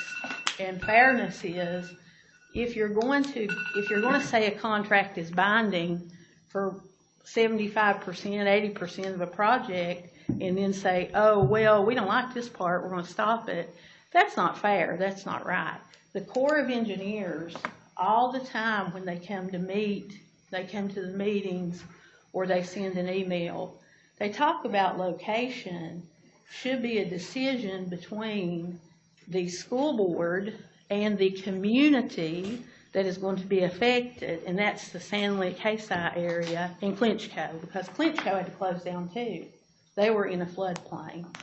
A wall, you know, the Corps wanted to build a wall around Clinchco, but the county said, well, we have a better idea. Let's bring them all up to Ridgeview. Mr. Chairman, her time's in. I know, and I wanted to let her wrap up. Yeah, I'll just wrap up by saying that, you know, part of law is also equity. And so I think that the facilities agreement has been substantially performed, and it's not equitable to say now we're not going to go by it. And finally, I believe that the IDA is a party to the facilities agreement. Thank you. Thank you, Ms. Owens. Sure. Mr. Chairman, can I just one distinction? Yes, sir, go ahead. I've known Ms. Morris a long time and her family, and I have a lot of respect for her and her family, but we just have a difference of opinion here about what the law is. Now, if you have, and as she was arguing, you have two business people who negotiate, I'm talking business people, not county governments. If you have two business people who negotiate an agreement and they enter into this agreement, that term equitable estoppel might be part of some defenses or things that will get argued in court. However, no contract, and I'll repeat that, no contract or agreement can be made to violate the law. You can't supersede the Code of Virginia by an agreement. That is black letter law. You can't supersede. And what that means is that Dickinson County, the Board of Supervisors, or the IDA cannot enter into an agreement which would violate the Constitution of Virginia or violate a statute. That is clear as it can be in the law. You may. It doesn't, I think that's Mr. Mullins wrote. I think. Okay, according to the IDA minutes, the three county attorneys wrote it, which at that time would have been you. No, ma'am. No, it wasn't him. No.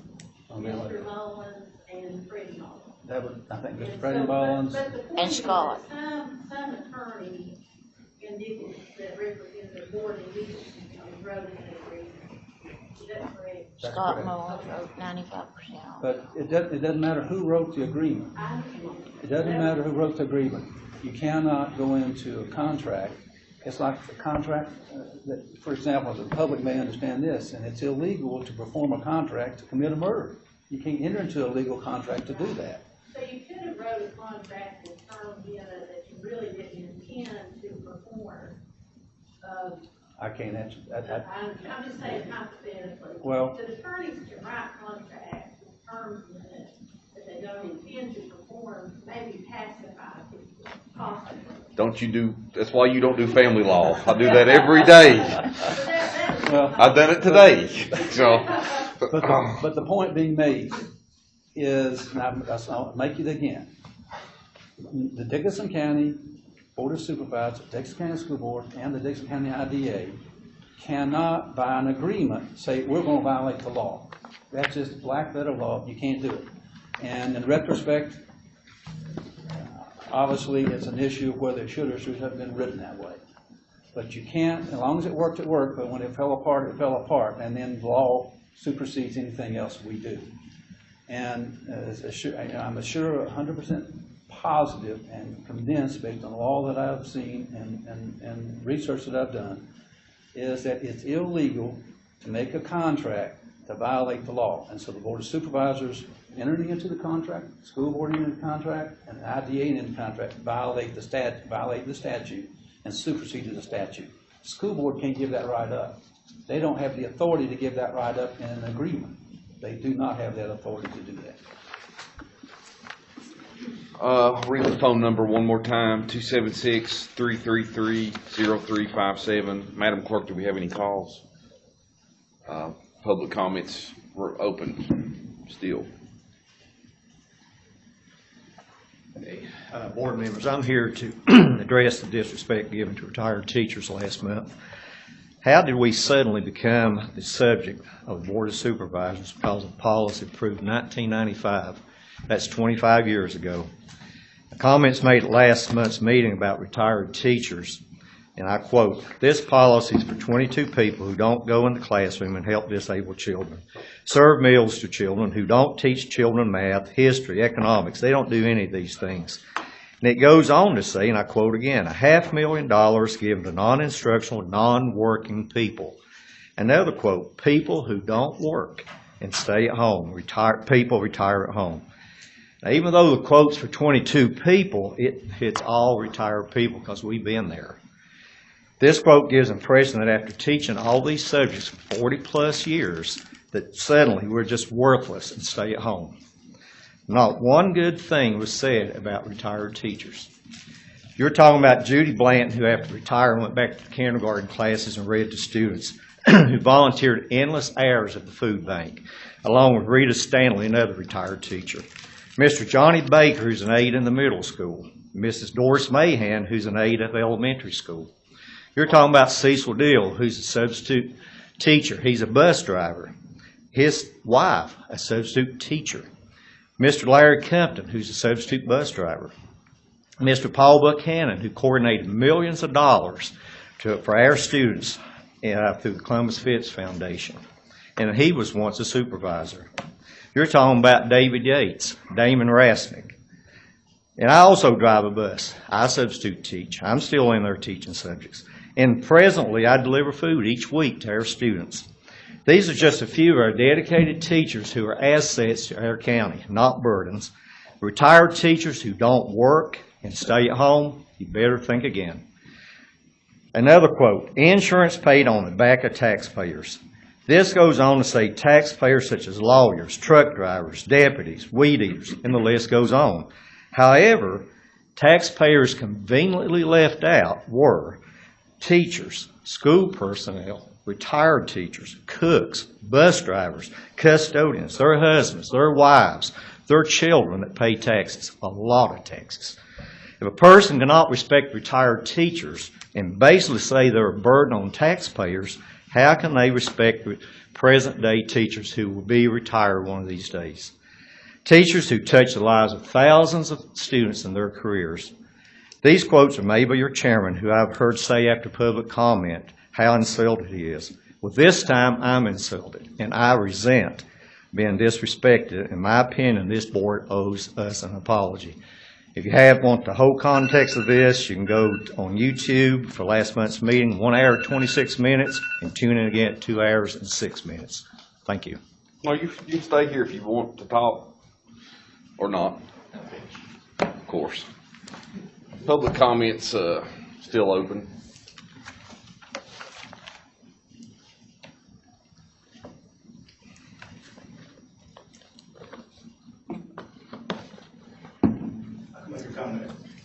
Yeah, go. Yeah. I spoke earlier. Representing Industrial Development Authority. Right now, I'm representing Larry Yates. Yes, sir. Go ahead. I'm fully aware of Delegate Fields over there. I appreciate your understanding of the law, and I respect it. May not be able to go into this contract. May not be able to abide by what the contract says. That's all well and good. But you may not be able to keep the respect that's going to be due this board and the school board in the future. You're fighting against a third of the population of this county. That's what people call Hayside home. They were told the school was coming to their community. What's fair is fair. The law should be fair for everybody. And in this case, I can't see it. Excuse me for getting upset, but thank you all for your time.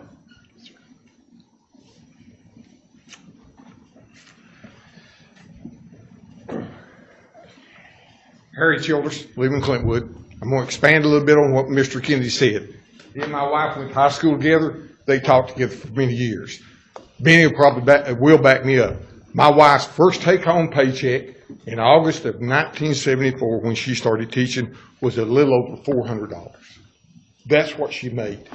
You had some people with the salary readjustment last year got a raise of more than her first year's salary was. Those are the teachers that built this school system. Those are the teachers that sacrificed raises for benefits. This is the best benefits in the state of Virginia, no doubt, with insurance-wise. And they've worked hard to get it, and they've worked hard to continue to do it.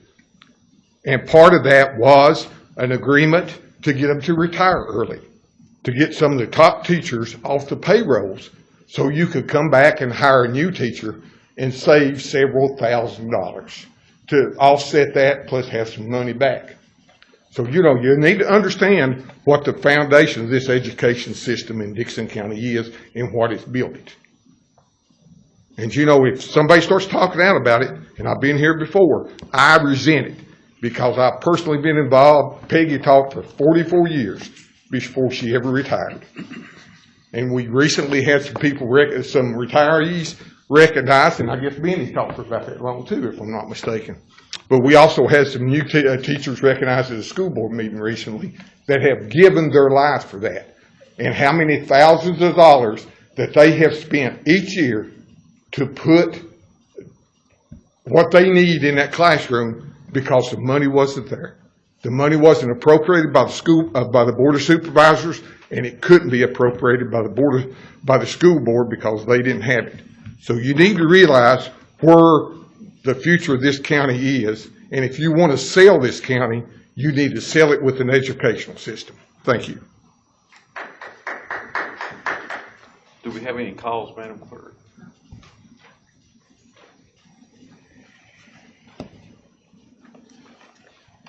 Phyllis Mullins, teacher of Dickinson County Public Schools.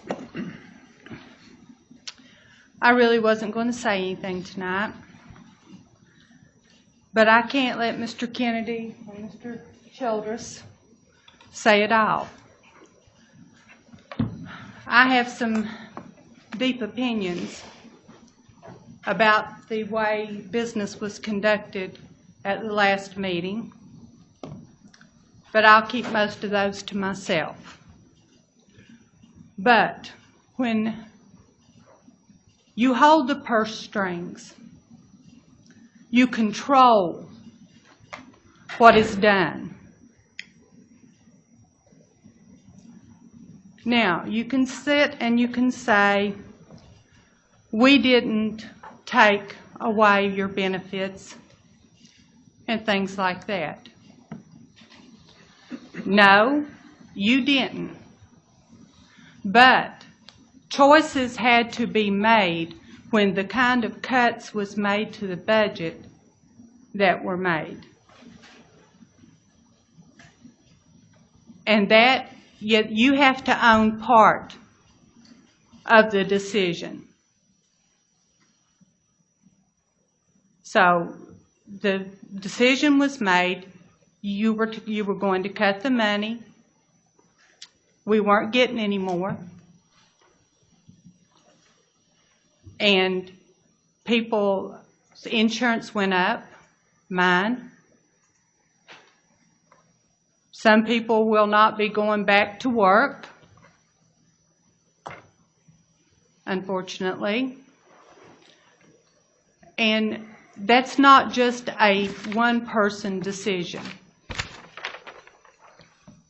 The purse strings control, and you hold the purse strings. Thank you.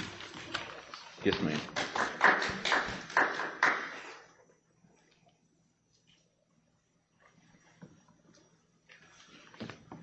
Any calls?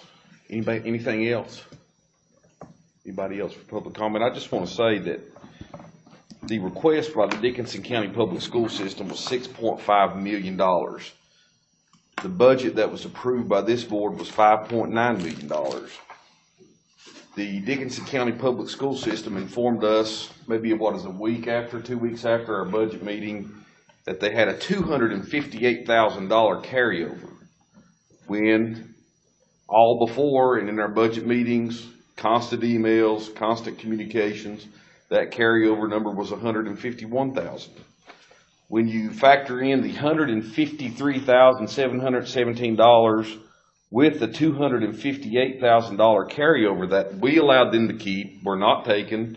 We didn't have to do that. We could use $258,000 to buy Sheriff Fleming some new vehicles, to buy ourselves a new trash truck, to do anything, expand broadband. No, we're allowing the school system to have that. So that brings their budget for 2021 to approximately $6.4 million, $100,000 less than what they requested. After we approved the budget, and they now have $6.4 million local dollars, well, part of it's federal money, it's CARES money, but it's money we have discretion over. They bought 2 additional buses on top of what they had indicated to us they were going to be able to buy, gave a 10% raise to one person. So yes, we didn't cut the teachers. We didn't refuse to give you your 2% step increase. We didn't choose to raise your insurance. That was done by another board. So why, I don't hear these arguments being made to the actual board that has authority to cure the things that you want to fuss at us about. And, you know, Mr. Kennedy can say that he resents what I said all day long. Everything I said was factual. Insurance is being paid to 22 people that don't work. And I'm not sure any other job where you can not work and have insurance. And I back up what I said. So I felt that needed to be said, and I appreciate you hearing me out on that. And if there's any other public comment, go ahead, Ron. Josh, I have a quick comment. I asked you to come back and speak, and you didn't want to, so you've had your time. Mr. Chairman, no running listen, debate. Here's the thing. Wait just a second, Ron. Okay, sorry. Just a second. Go ahead, Ron. Wait just a minute, gentlemen. You know, I'm the parliamentarian, and we don't allow running debates back and forth between anybody, the board members or members of the audience. Now, if the chairman wishes you to speak, you may speak. If not, you will not speak. That's what the rules are. Go ahead, Ron. Okay, I want to go back to what I said in the beginning on the minutes. That discussion on the retiree insurance plan, the teaching community and the employees of the school need to recognize that their board chose to keep paying that, which was unethical when we don't give it to any other school of our employees, rather than take care of the people that make the difference in those children's lives, the current employees. They had a choice to save $400,000 there. Thank you. Is there any other people that haven't previously spoken that would like to make a public comment? Well, then, let Mr. Yates speak twice on that subject. I'm sorry? You let Mr. Yates speak twice. Mr. Yates spoke Wait, gentlemen, Mr. Shelton.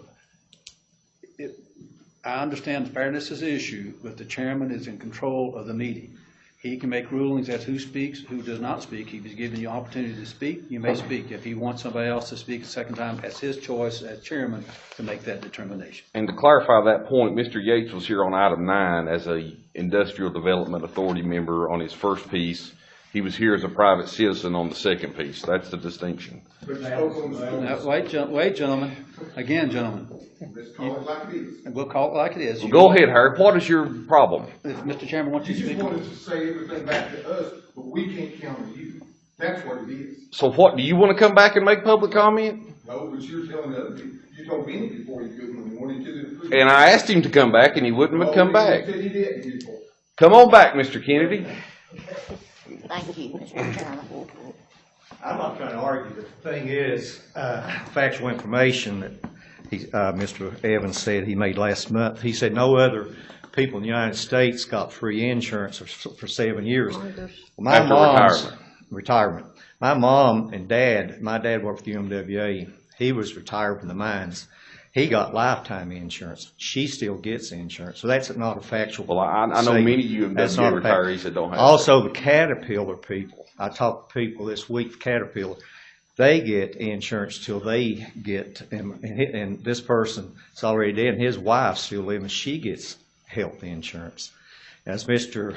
Childress said, just to clarify some things on the insurance, I retired making $37,000 more than a beginning teacher. And on the insurance, they paid my insurance $20,000. Well, that saved them $10,000 by retiring to hire a new teacher. So we save money on the insurance. So it's not all factual information. I'm trying to get the facts out.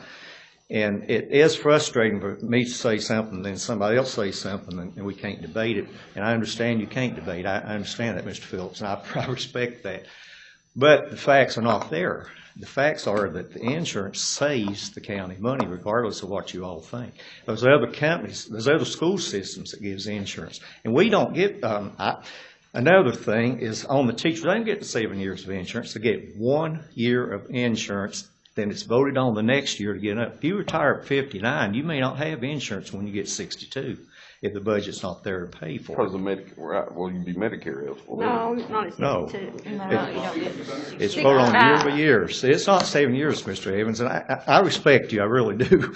But it's not voted on. It's voted on each year. I Right, retired. the school board does. vote Yeah, for each. Right, I annually. retired at 64 because I didn't want to get caught on this 59. I want to retire And at not to 59. interrupt you, I'm gonna let you speak, but that was sort of my point was in that what they vote on, they have that policy and it explicitly says in there, subject to appropriate amounts of funding from the Dickinson County Board of Supervisors. And in the context of, and I'm gonna let you finish, in the context of my statement is what Ron said is, how are you going to punish existing working teachers when you're insuring and paying $500,000 to people who are not? Go ahead and finish. We work, believe it or not, we worked for years.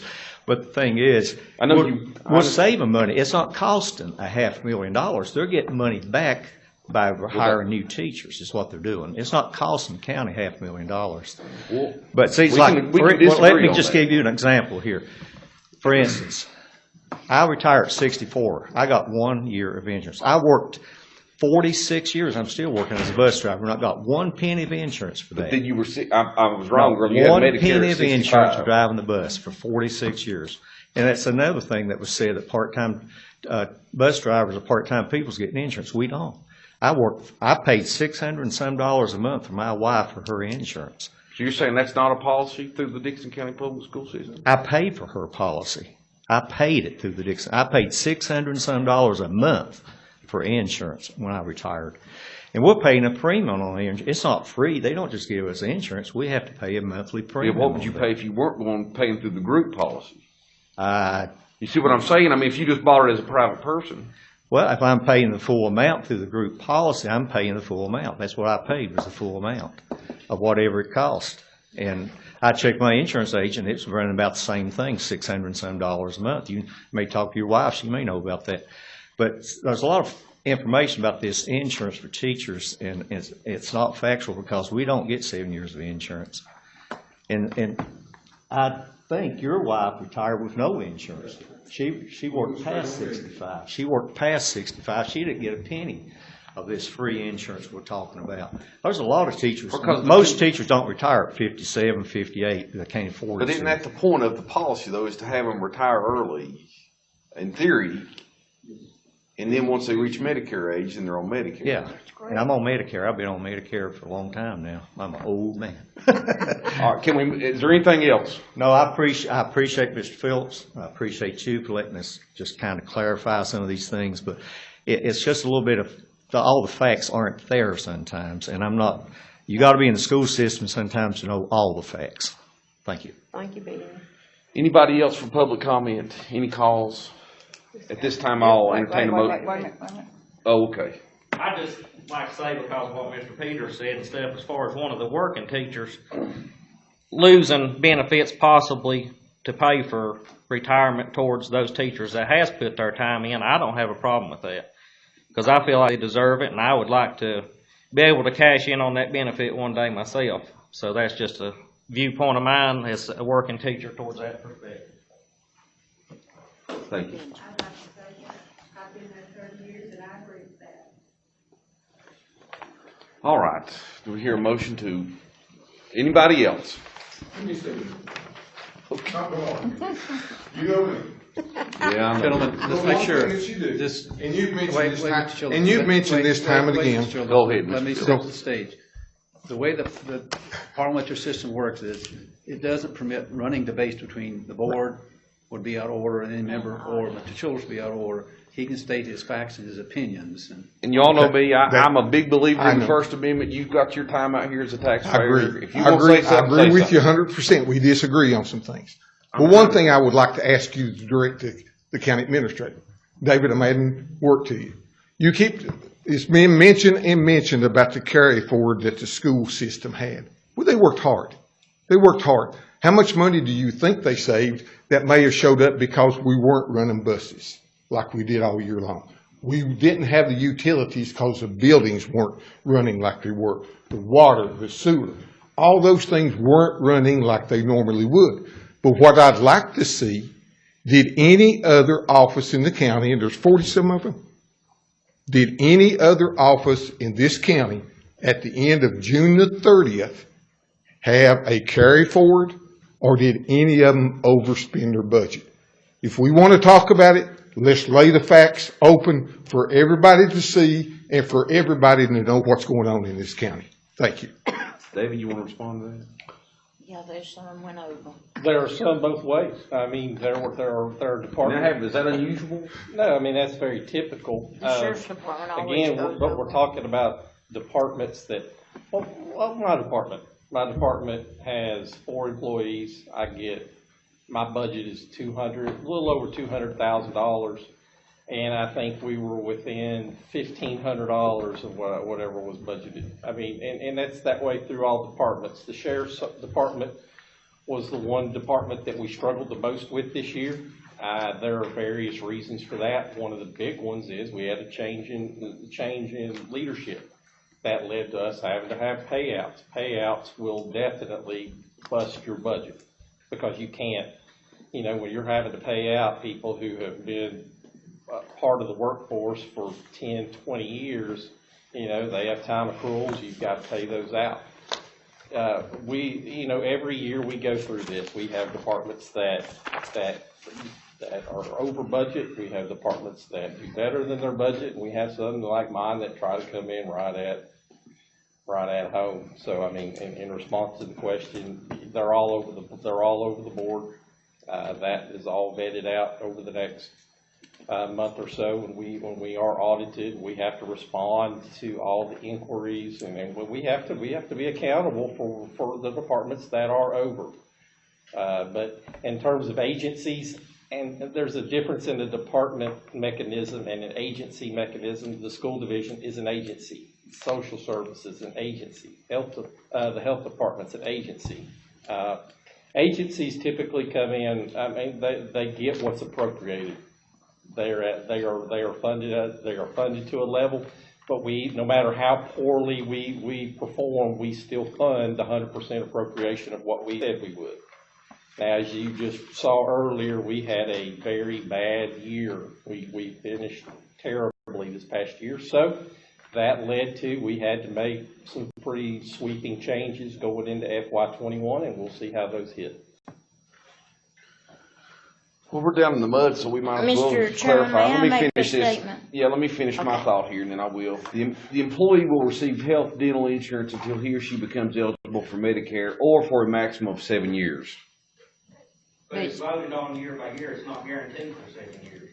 You can't come in another one. All right, go ahead.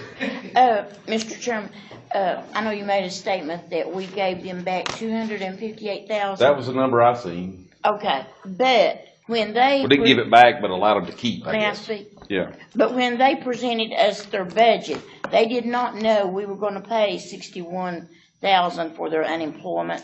They did not know we were going to pay $14,009 for their protective plexiglass. So that was included. I'm sure they have included that in the 250.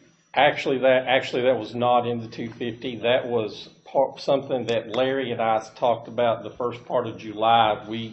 I had asked him previously about doing that because we've been doing that in our offices, and I had asked him to get together estimates, and we had already discussed in June that we would CARES Act that stuff, but he did not give me the actual numbers until about a week ago. Well, the number in June was 40-some thousand, so it was close on the unemployment piece. Yeah, I remember him saying that.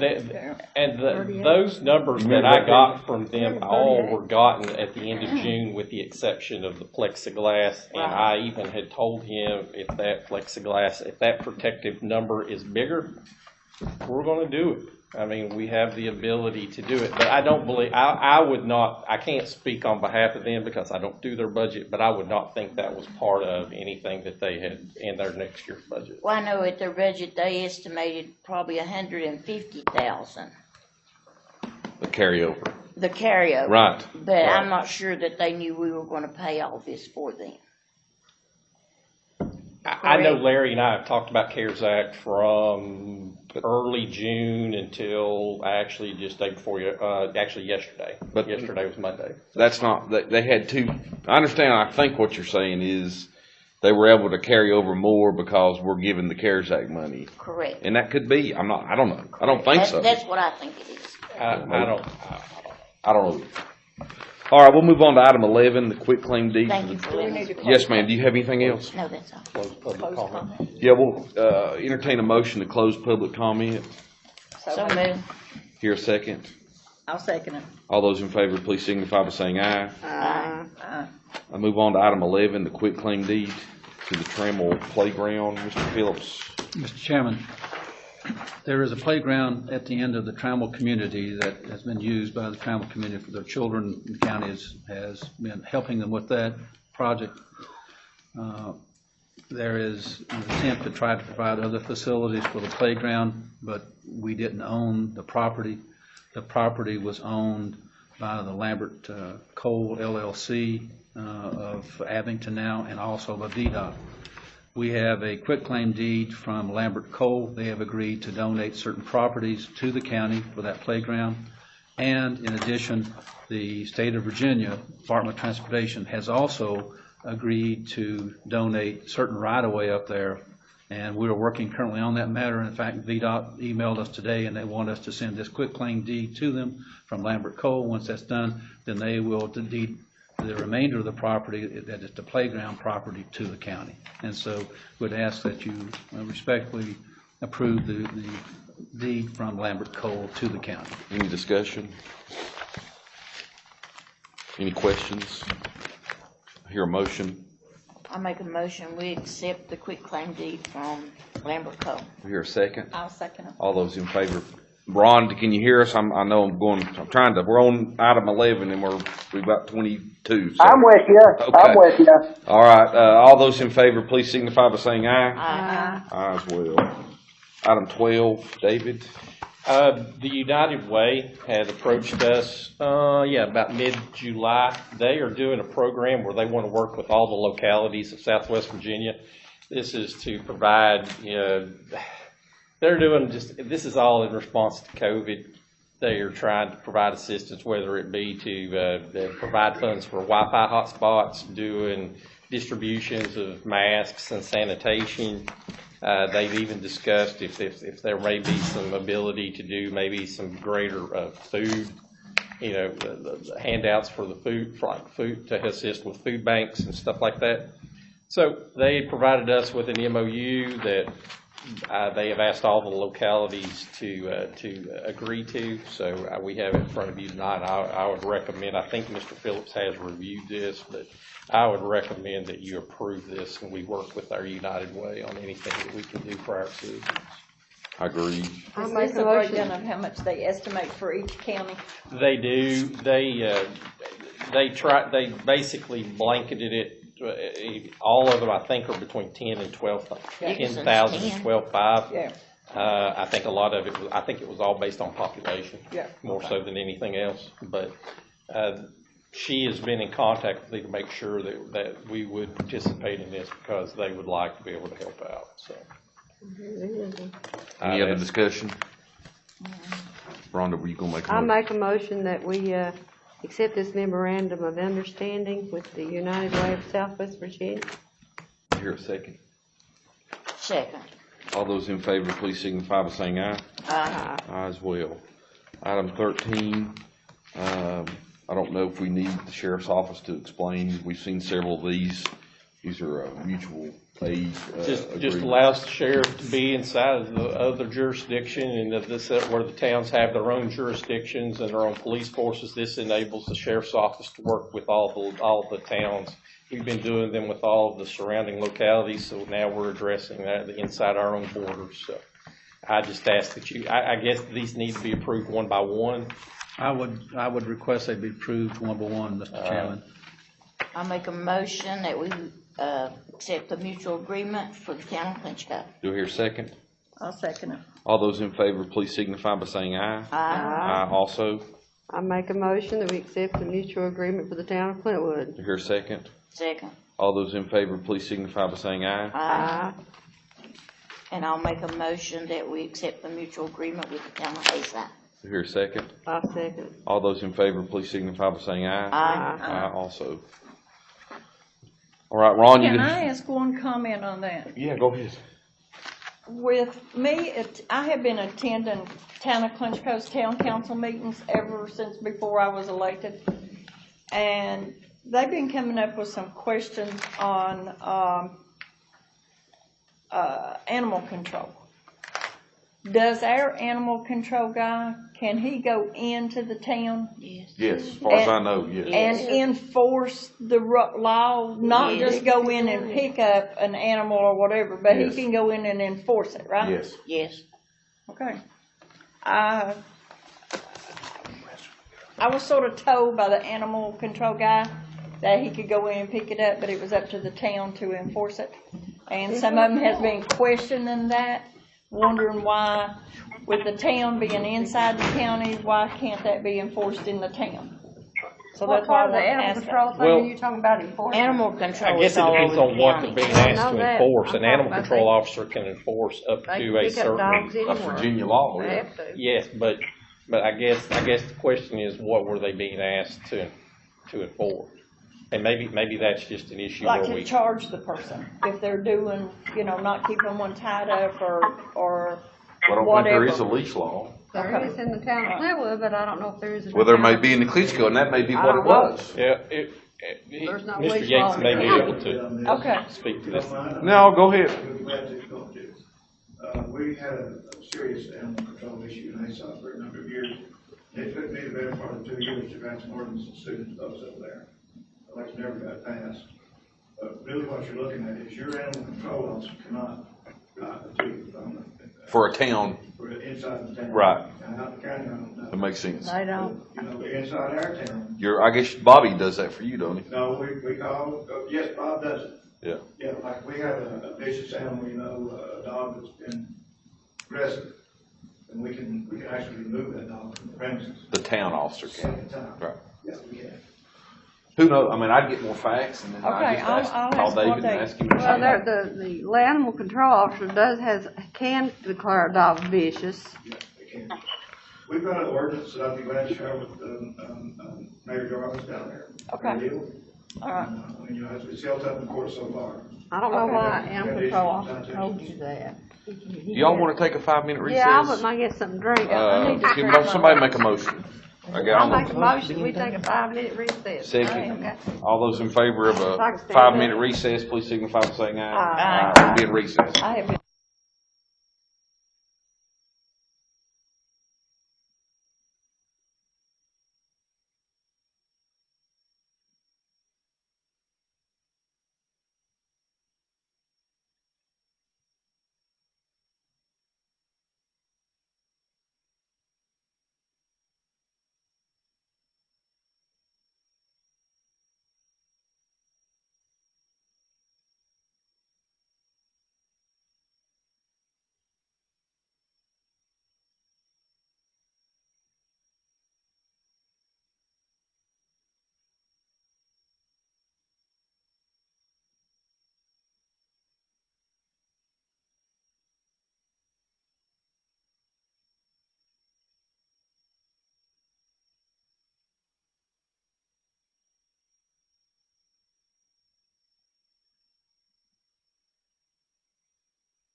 You know I would if I could, but I He couldn't. said, I wish everybody that took me knew their district as well as you do.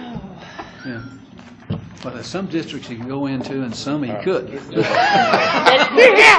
Down Hazine. Woo, Irvington, Hazine, no. Beat 'em 80-0. But you know, he took Carolyn, and everybody in county knew Carolyn. My brain can't. So she went with us. I work with Carolyn. She Call the meeting back to order after our recess. I think we left off at item number 14, board appointments. I know, Ron, this PSA appointment was your appointment. I understand you're not actually. I'm gonna make it for you. Sure, I just didn't know if you wanted to say anything about it. Ron, are you Well, there? it's my intent to keep Grant Belcher on there. We got, he's still relatively new on the board, and we need to keep him there. He's doing real good. I'm gonna make a motion that we reappoint Grant Belcher for PSA. Do I hear a second? I'll second it. Thank you. All those in favor of reappointing Mr. Belcher to the PSA board, please signify by saying aye. Aye. Aye also. And this is a Sandlick appointment. And I guess. And I want to thank my board for taking care of me on that. No problem, Ron. Go on to B, Spearhead Trailblazers Board of Directors. I don't know a whole lot about this. I'd like to make a motion, we put Matthew back on it, because he does a real good job with this Spearhead. That Matthew Trail. Owens? Matthew Owens. Mr. Belcher? What do they do, David? What is this? I mean, I don't even know. Larry could probably. For the Trailblazers, or excuse me, for the Spirit, the support group for the Southwest Virginia Regional Recreation Authority. He does a good job on that, doesn't he? Yeah, and Matt does a great job. He owns that gym. Yeah, I know him. I know Matt. I just didn't know what this board did. They got to organize special events. Well, that's okay with me. Coordinate, with the towns and with different clubs, that sorts of things. So they're very valuable part of the Spirit Trail Initiative. And Matt does do a great job. You know, they do have their own employee, and Matt kind of helps coordinate his work too. Right. So I think it'll be a good one. She made a motion, Ms. Willis, or Yes, I did make the motion to leave Matthew on that. do I hear a second? I'll second it. All those in favor, please signify by saying aye. Aye. Aye also. I thought we had an IDA appointment. We did not receive our letter Resignation. from the IDA. So when we pulled this together, in Mitzi's defense, she was out sick all last week. So by the time we caught it, I really didn't have time to rectify that with her.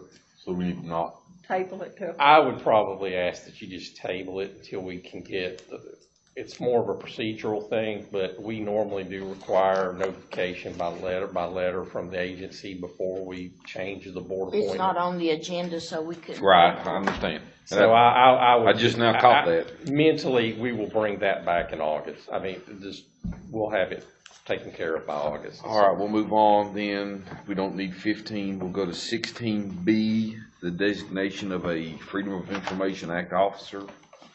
Mr. Phillips, do you want to just enlighten us on that? I can. Thank you, Mr. Chairman. One of the things that the folks down in Haysi surrounding community, the Corps of Engineers have basically started up their 202 flood proofing project. Meetings have been had with the county and over the last discussions over the last month or so. But the Corps of Engineers has money allotted for the flood proofing in the Haysi area. They will commence that by doing letters to the Haysi community, to the eligible landowners and business owners down there in the community. And we'll have a series of documents that we will be signing tonight to ensure that project moves forward. And they were immediately, they're ready to start title work. They're ready to start to make offers to buy property or flood-proofing properties where they can. But the U.S. Corps of Engineers requires an execution of a document a document that we will approve granting your county administrator the authority to sign the Section 202 contracts and documents that's required by them, and that's what it amounts to. And it identifies me as the attorney that they will be contacting to deal with real estate issues. It's F, 16F. That's it. Okay, so I thought we were on B, I'm sorry. We are on the designated. Oh, I'm sorry. I thought you were. That's all right. I was gonna stop you, and then I said, well, let's Okay, finish. then explain He's the other. explained the other Why one, don't you go so ahead and that's vote on okay. it? anyway. That's fine with me. Let's vote to make him our FOIA contact person. I'll make a motion. Sure. I don't know if you want to explain that or not. It's pretty straightforward. It's straightforward, It's and by statute, you're Yeah, required by law somebody. to designate your FOIA officer, and but designate your county attorney. I make a motion, I'll we second designate Mr. Bud Phillips. I'll second that motion. All those in favor, please signify by saying aye. Aye. Aye also. Do we want to go on to F, or do we want to? Yeah, he's already explained it. I mean, Yeah, it's a so let's take up item F following that debriefing. Are there any further questions on that piece? Yeah, I thought you was on that. That's okay.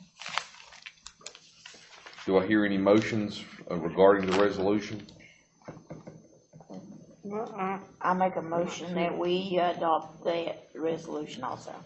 Execution of the documents. Do I hear a second? I'll second it. And just to clarify the record, this is the resolution 16F. 16F on the agenda. All those in favor, please signify by saying aye. Aye. Aye also.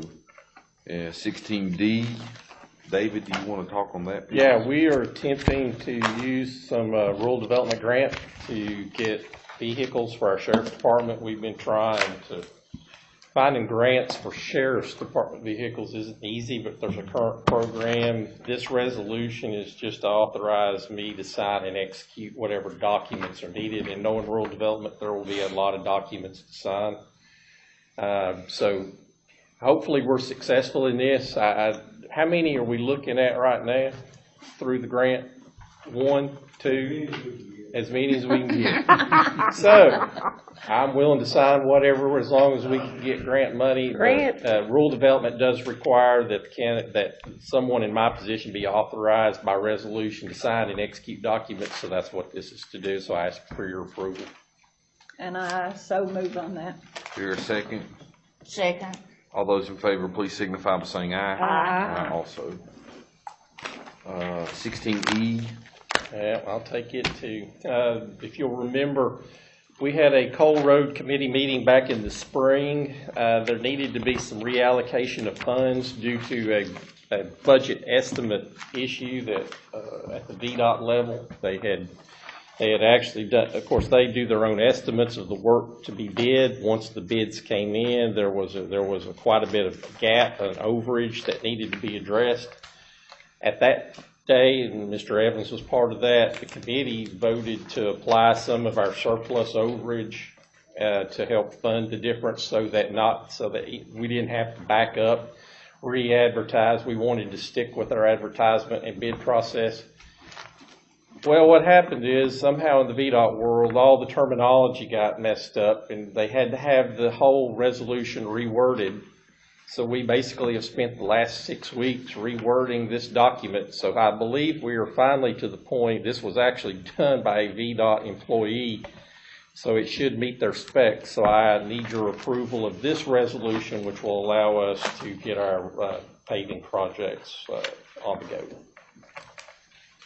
Hey, I have just a question. Rita's Lane, they getting ready to start up there? Yes. I thought I saw some markers. You should see something in the next week or two. I also noticed they had paved, Lord George's Fork, that road there called, Cook's Branch? No. Turns left, goes way up the top of that mountain there. They paved all the way to almost the top of the mountain. Very new road. I went on it, Is it where McFalls is up there? No, it's right across from where Mr. Mullins lives, at the brick house, you know what I'm talking about. You turn, you go up and down, then you go straight up. I don't. Yeah, Rita Vance's son lives Oh, down it's Chris lives down there. Mullins. I don't know the Newton name of the Mullins road. Newton Road. Mullins is right Yeah. across from his house. They paved that road almost to the top of that mountain. I mean, a real good road. If we too. pass this resolution, we'll get more roads paved, so. I make a move. I make that That's supposed to be motion. somebody's street. Here a second. I second it. No, go ahead. All those in favor, please signify by saying aye. Aye. Aye also. Item 17, Hayside Corps of Engineers 202 project. Mr. Phillips. Mr. Chairman, if you would take these one at a time, because the Corps of Engineers are particular.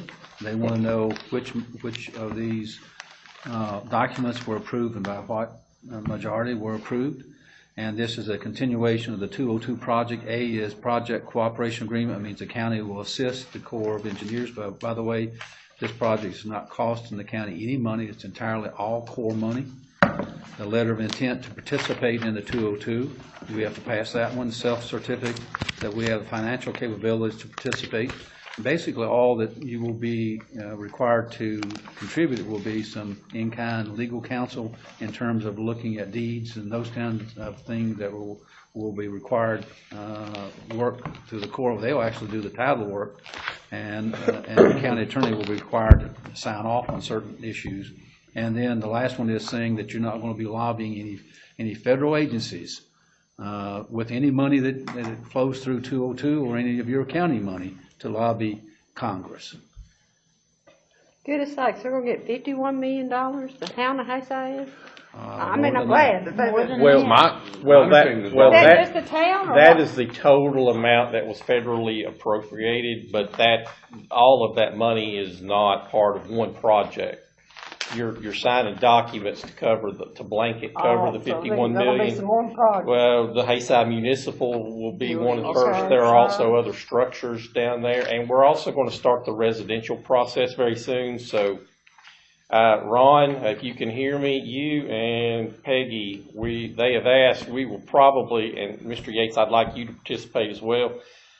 We probably need to have maybe a phone call or maybe a series of phone calls where they kind of walk you through what they're going to be doing as far as notification with citizens about their residential options with this program, because it's not a mandatory program. It is optional. I've heard there's already been offers extended. And they want to make sure that you all understand the process. Oh, to buy Is them that out. because it's kicking in Irvington District down there on the right-hand side of the road? You're going to pick up some properties in your district because of Clinch Cove. Oh, okay. Yeah, the fire department, Peggy. Okay.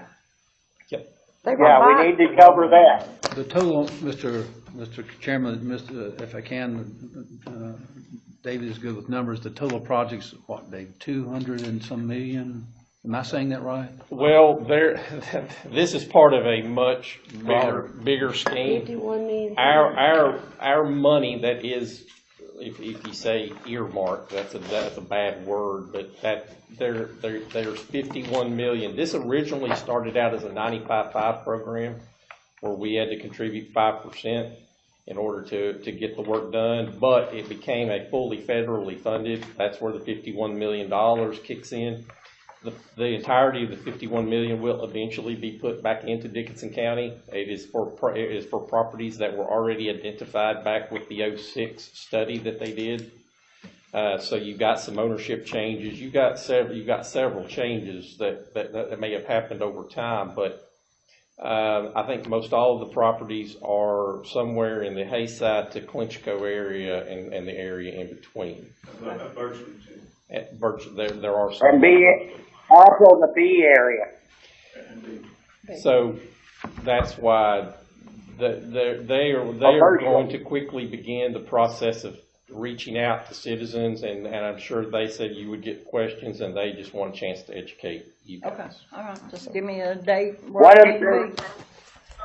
I'll let you One know. of the big areas is diversity too. Right, and we'll get all that set up, and Larry, if you can participate, I'd like you to participate in that as well. So, All right, do I hear, is there any other discussion regarding the project cooperation agreement? No, I make a motion that we accept the project cooperation agreement. Do I hear a second? Second it. All those in favor of approving the project cooperation agreement, please signify by saying aye. Aye. Aye also. Item B, the letter of intent. Item 17B. I will make that motion that we accept this letter of intent. Any discussion? All those in favor, please signify by saying aye. Aye. Aye also. Who seconded it? Shelby. Okay. 17C.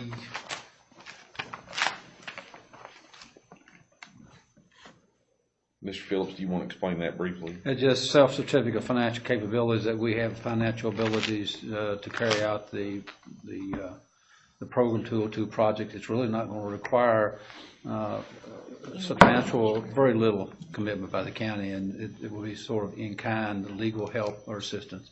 Now, David may have something other than I don't. Well, all I would say is anything that would be financially required of us has already been put in with that, through that crediting process that we had done with the previous board. So there is no cash outlay at all on our part. As a matter of fact, we are well overpaid at the core level, but if there were any financial obligations, they would come from that. This is just one of their they have to have this on file before they'll allow us to proceed. So, does the core money come through the county and it's paid out of the county, or through Hayside and it's paid out of Hayside, or they pay it? No, the core does it all. Pay it all. They're going to do the whole program. Oh, The county okay. really doesn't have to do anything. Okay. Other than just do some in-kind, some Okay. legal work on some deed issues. Well, then I will make that motion to accept the self-certification of financial capabilities. Here, a second. Second. All those in favor, please signify by saying aye. Aye. 17D, Mr. Phillips. That certificate regarding lobbying, so this says that the board members and your staff will not go to Washington and lobby any congressman or senator regarding any of these matters. No, I make a motion that we pass this certificate regarding lobbying. I'm gonna go for, I second. All those in favor, please signify by saying aye. Aye. Aye also. I don't want to go to Washington. Me neither. 18, other business. Is there any other business? I have none. The only thing I had, and I think we addressed it with Mitzi, is that I really would, and David, I know it's IDA's facility, but if you could help her or whatever, that we could open up, and I know we talked about it, the facility here. Sure. And nobody may even use it, I don't know, I hope they don't need to, but if citizens do need access to internet, maybe a classroom, I think Sure. the safest thing would be to do it by appointment probably, and limit them from being able to go places, but I really would like to see this place opened up. Yeah, Because it's a scary time for parents right now. you and I had discussed it. I had discussed it very briefly with her yesterday, and we don't have any issues with it. Well, I appreciate if we can figure that out. Yep. Anybody else have any other business? Mr. Chairman, Yes, I ma'am. spoke to Susan Mullins, and she said that anybody's welcome to come in their lobby and use their Wi-Fi, and that they don't have a lock on it. They can even come to the parking lot and use it. That's good, that's great. That's good, because they don't have a good service out there. We need to get that out Chris there has his too. hand raised. Mr. Chairman, been in contact with the Corps of Engineers. I'm also, in case you don't know, I'm also the floodplain manager of Dixon County. And they're wanting us to update our floodplain ordinance to include the 1977 flood elevations. And I have pretty well finished that up, and going to be getting that to Bud to review, and at some point that'll come before you. Basically what it does, 600 feet of river length above the Stanley Bridge, the 77 flood starts gaining over the 1% floodplain, 100-year floodplain. Continues around the curve, lashes branch, it dumps up a foot, continues that way to some more contributors come into it, and jumps up to 2 foot.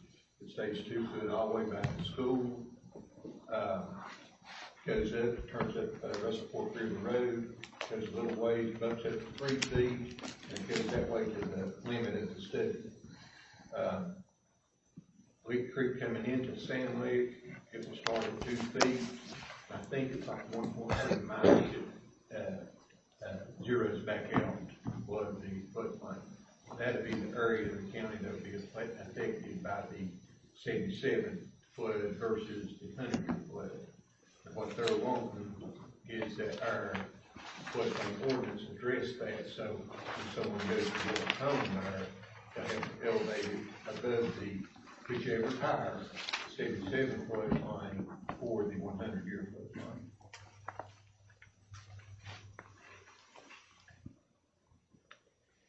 Yeah, Do we? they had to do that in Hurley, you know. No actions required. Right. No Right this action time. Okay. Good. Any other business that anybody wants to address, or? Okay, move on to item 19. It's a pretty big deal here, 19A. 19A is just to add the school budget. You typically would have a paper that would show how the revenue and expenses would play out, but we will have to create a special project fund for this. I'm working with the auditor to set this up. It'll probably be a very simple setup fund with one revenue line item in and one revenue line item out.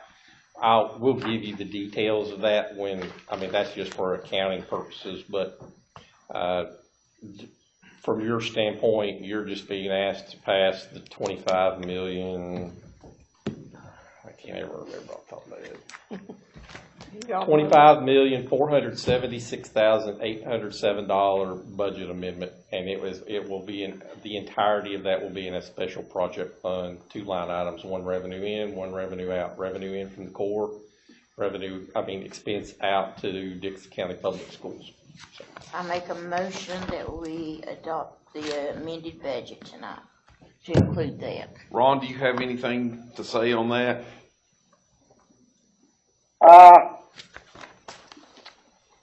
I'm good with the budget amendment, I think. Is there something I'm missing? We just have to take care of it as a county. No, so you know, that would be categorized in special project fund. That's categorized as restricted funds, so it can only be used for the purpose that it's originally assigned. It's not like it's not like issuing them general fund monies. This basically is just the process where we acknowledge that the Corps of Engineers has money, and it has to pass the Dixon County Public Schools, but it does so through us, and we're giving them the entirety of what the Corps of Engineers has.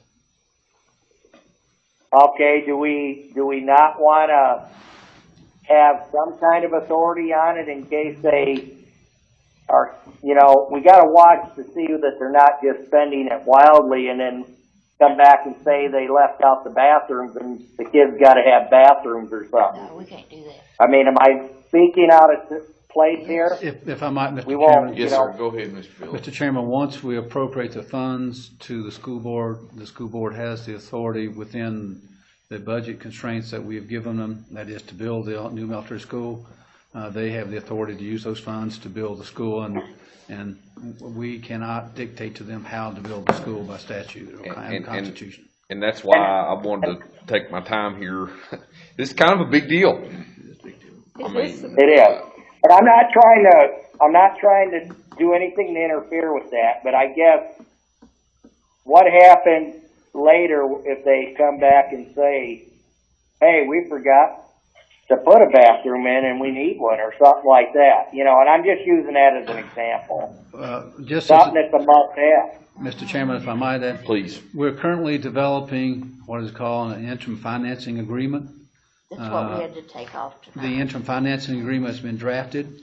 It dictates as to how these funds will be drawn down and spent by the board, but that's as far as we can get in terms of how they construct their school and build it. That's solely their responsibility and authority by the Constitution of Virginia and by statute. And then if they come back with an issue, that's something that y'all have to consider as to whether or not there's called a change order, and those would have to be considered and voted on by you all if there's a change order. Okay, I understand, and I'm not trying to change from what we agreed. I agree this is their money to build the school. Is this what this is? So I'm fine. The money to build the school? But we marked off 15. We have to come back and vote on that when we get it ready. Yeah, this is it. That's right. Mr. Sherman, Where I we're made the handing motion. over the $24.5 Go million. ahead, Ms. Wills, make your I motion, already and then made my motion. then we'll discuss it if that's okay. Go ahead and make your motion.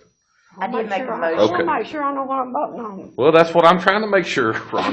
That's exactly what I'm trying I to made a do. motion that we amend our budget for 2020-21 to include the core money.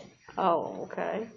But they cannot access this money. We're gonna give it to them, we're gonna appropriate it to them, but it requires an interim financing agreement for us to have interim financing so they can draw it down. They've based got to upon the get back to agreement. you, Yes. and then they got to get that interim financing back to you. We Yes, they assume do. they'll That's say it's what we're- okay. That's correct. And then they'll get their money, right? Yes. Okay. And then the interim, they'll get their interim financing. They're required in the interim financing to repay us for what we put forward. The board is While we required have to repay. control of the money. Okay. It's a revolving account. Yes. And that's in the interim fund, the revolving account, so Yes. they can't Yes. say, all right. And so we've gone back and forth. Josh, you're right, it's a big deal. And, I watched the school board meeting the other night, and, this has been a struggle for all of us. And I've said this many times, it seems like the more we dig into it and try to resolve it, it seems almost like the worse that it gets. And there was a lot of things said at the previous school board meeting that really give me pause about this. I mean, I campaigned and have maintained the 7 months we've been here in these seats that I want to end the litigation, in the expense of the litigation, in the divisiveness of the litigation, and move the county forward, and I still maintain that. What I heard, though, from Mr. Scott Mullins and I thought Jamie Hackney done an incredible job of cross-examining him on what exactly the intent of the school board was, because until the other night, I frankly hadn't heard anybody from the school board actually publicly articulate what their desire and intent was. I don't know about anybody else, but I had never heard them or their representatives actually publicly say where they wanted to build the school and why they wanted to build the school there and how they were going to build the school there. I know it had been danced around it's been danced around now for 5 years, I guess, almost. There's circuit court litigation that's almost a year old now that has just reached a stalemate. But what really, and again, I'm going back to, I thought Jamie just done a great job, and I'm not really sure why it's taken a year of litigation and 5 years of project planning and us basically being at each other's throats now for 7 months to get this out to the public. But what was concerning to me is that they say that they're only going to build a 500 student school there. And I don't know how, my district, I hear complaints all the time about the condition of Clintwood Elementary, and it's a great school, great teachers, and my daughter goes there, so I pray that it's safe. And you'd always wonder. I'm not sure how you can. What I guess I'm saying is I don't really particularly care for their plan. Well, Mr. Trammell voted out enough money they can build a consolidated school then. Well, I'm just, I guess, Shelby, thinking out loud. I hope I don't. I'm gonna withdraw my motion and you all decide what you wanna do with the Well, I'm budget. surprised, I thought it was 500 student school. You can't put all three of the elementary in. Mr. Chairman, And, in all due respect to you and the board. Yes, sir. That's their problem, I guess. Yeah, we can't dictate to them as to the Yeah, that's their level. problem. And I agree, and I know that reality too. And that's, I guess, where I'm trying to verbalize what my thoughts are, is that this is concerning to me. And I don't know what else we can do. We had a public hearing, right, and you didn't mention any of these. Well, we didn't know this until their last meeting. That's what I was explaining, Ms. Willis. But we is had that- a public hearing today Well, on the budget. that was I'm actually voting now, so.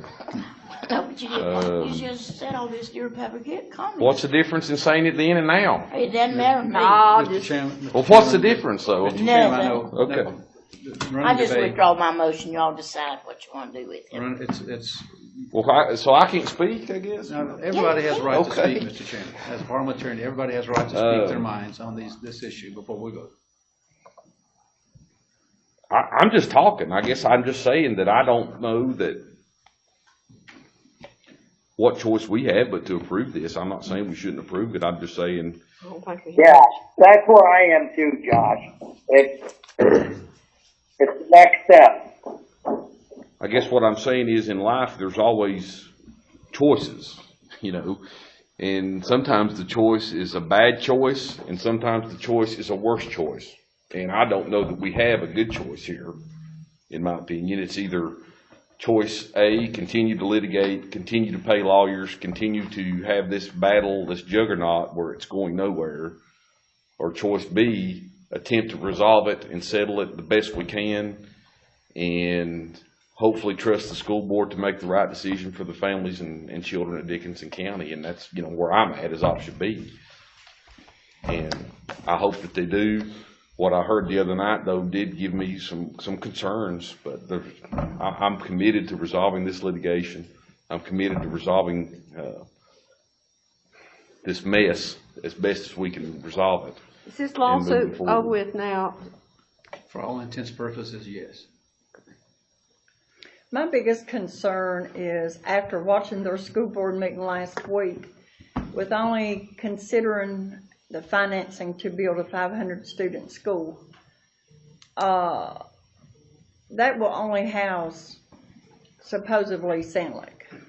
That's not enough room to house any kid from Irvington if they should close it down. Where do they go? Well, those are not, we can't answer that. And we can't answer that, I know. And I'm not meaning to disrupt you, but I mean, those are thoughts, those are concerns after watching their meeting. And then what I understand is kids on Rose Ridge and Caney Ridge may not be allowed to go there. Well, that's a problem, and Jamie mentioned that problem. They may have to go on to Clintwood Elementary. Yeah, well, you live right beside of you know, so that my sister has both in Clintwood and Ridgeview. Yeah, you won't tell her she's 3 miles within Ridgeview, but she has to go down to Clintwood. But that's their problem. Yeah, well, that's right. I know that is. You're right. I mean, and I wish them the best on it too. I want to do what's best for these children, and this $24.5 million. I don't want to give it back to the government. I want to spend it to get a good, nice school for our children. I'm 100% for our children. I think we all are. All of us are. Yeah. Go ahead, This thing tonight is just to put this money over into our budget that we can manage it through an account. Okay, will you make your motion? No, I didn't withdraw it. You go ahead and make your motion. well, I didn't try to talk you out of it. I'm just telling my opinion, Shelby. So do whatever you want. But we're all praised on a motion, Mr. Chairman. Somebody make, so is it ready for a motion? Someone to make a motion? So we're in 19A, the fiscal 2021 budget amendment.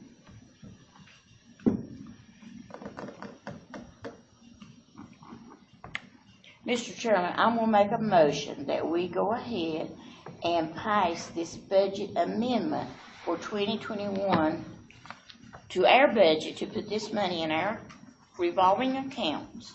Do you hear a second?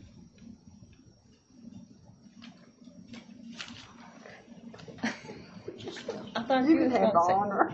I'll second it. Jesus. So I hear a motion and a second. I'm going to ask for a roll call vote. Ms. Willis, how do you vote? I vote aye. Ms. Sluss? Aye. Ms. Kaiser? I guess I suppose. Aye as well. Motion carries 4-0. What do y'all want to give this money to the school board and let the school board have the revolving account? No. Item 19B, Dickinson County Behavioral Health Services Performance Contract. This was what we heard from Mr. Mullins earlier.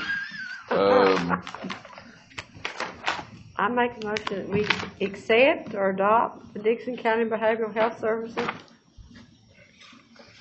Performance contract. Performance contract You hear a for second? 2020. I'll second it. Fiscal year 2021. All those in favor? All those in favor, please signify by saying aye. Aye. Aye as well. The courthouse security fee. Are there any motions or discussion on that? What does? That was our public hearing. Yeah, we already. David, do you want to elaborate how this come about? Jeremy wasn't here though. why was this even brought to us? Because we were, I want to say we were notified by the General District Court that there had been a change in what we'll call the amount we could charge. That is all capped by code. There was an increase made to that, and so we have the ability to raise just a wee bit more revenue through court fines. Then, again, we've already been through a courthouse renovation. You can collect money for from fines for that, but courthouse security is something that's ongoing. We spend much more money than what we ever take in through our court fine structure. We have the ability to double the amount that we can impose for that through the fines, and so we were asked to put that in front of you and support it. And I have spoken to a few of the other localities, and all the localities I spoke with have adopted it or plan to adopt it. So I think it would be crazy not to. Yeah, it's an ability to raise $1 besides through real estate or personal property taxes, and so as part of the court fine structure, we can do this and apply it toward our courtroom security expenses. So I know, Shelby, you expressed reservation about it. Do you have anything you want to say about it? No, I didn't say it mine at public comment. I will make a motion that we accept this courthouse security fee ordinance. Do here a second. I guess I'll second it. All those in favor, please signify by saying aye. Aye. Aye. 3-1, I guess. I didn't hear Ms. Wills vote. You didn't ask if there was any nays. Well, I said, Roll right, call, I'm you sorry, said any roll nays. call. I assumed there was, so is there a nay? Yes, there is one nay. 3-1, Ms. Wills voted against the imposition of it. The budget appropriation schedule, I guess this is actually when people get their checks, basically. this is basically how we divide up the majority of what we provide. We pay our fire rescue appropriations. We've always done these quarterly. It seems to work best as opposed to paying them once a year. So our recommendation is you allow us to pay our appropriations on a quarterly basis.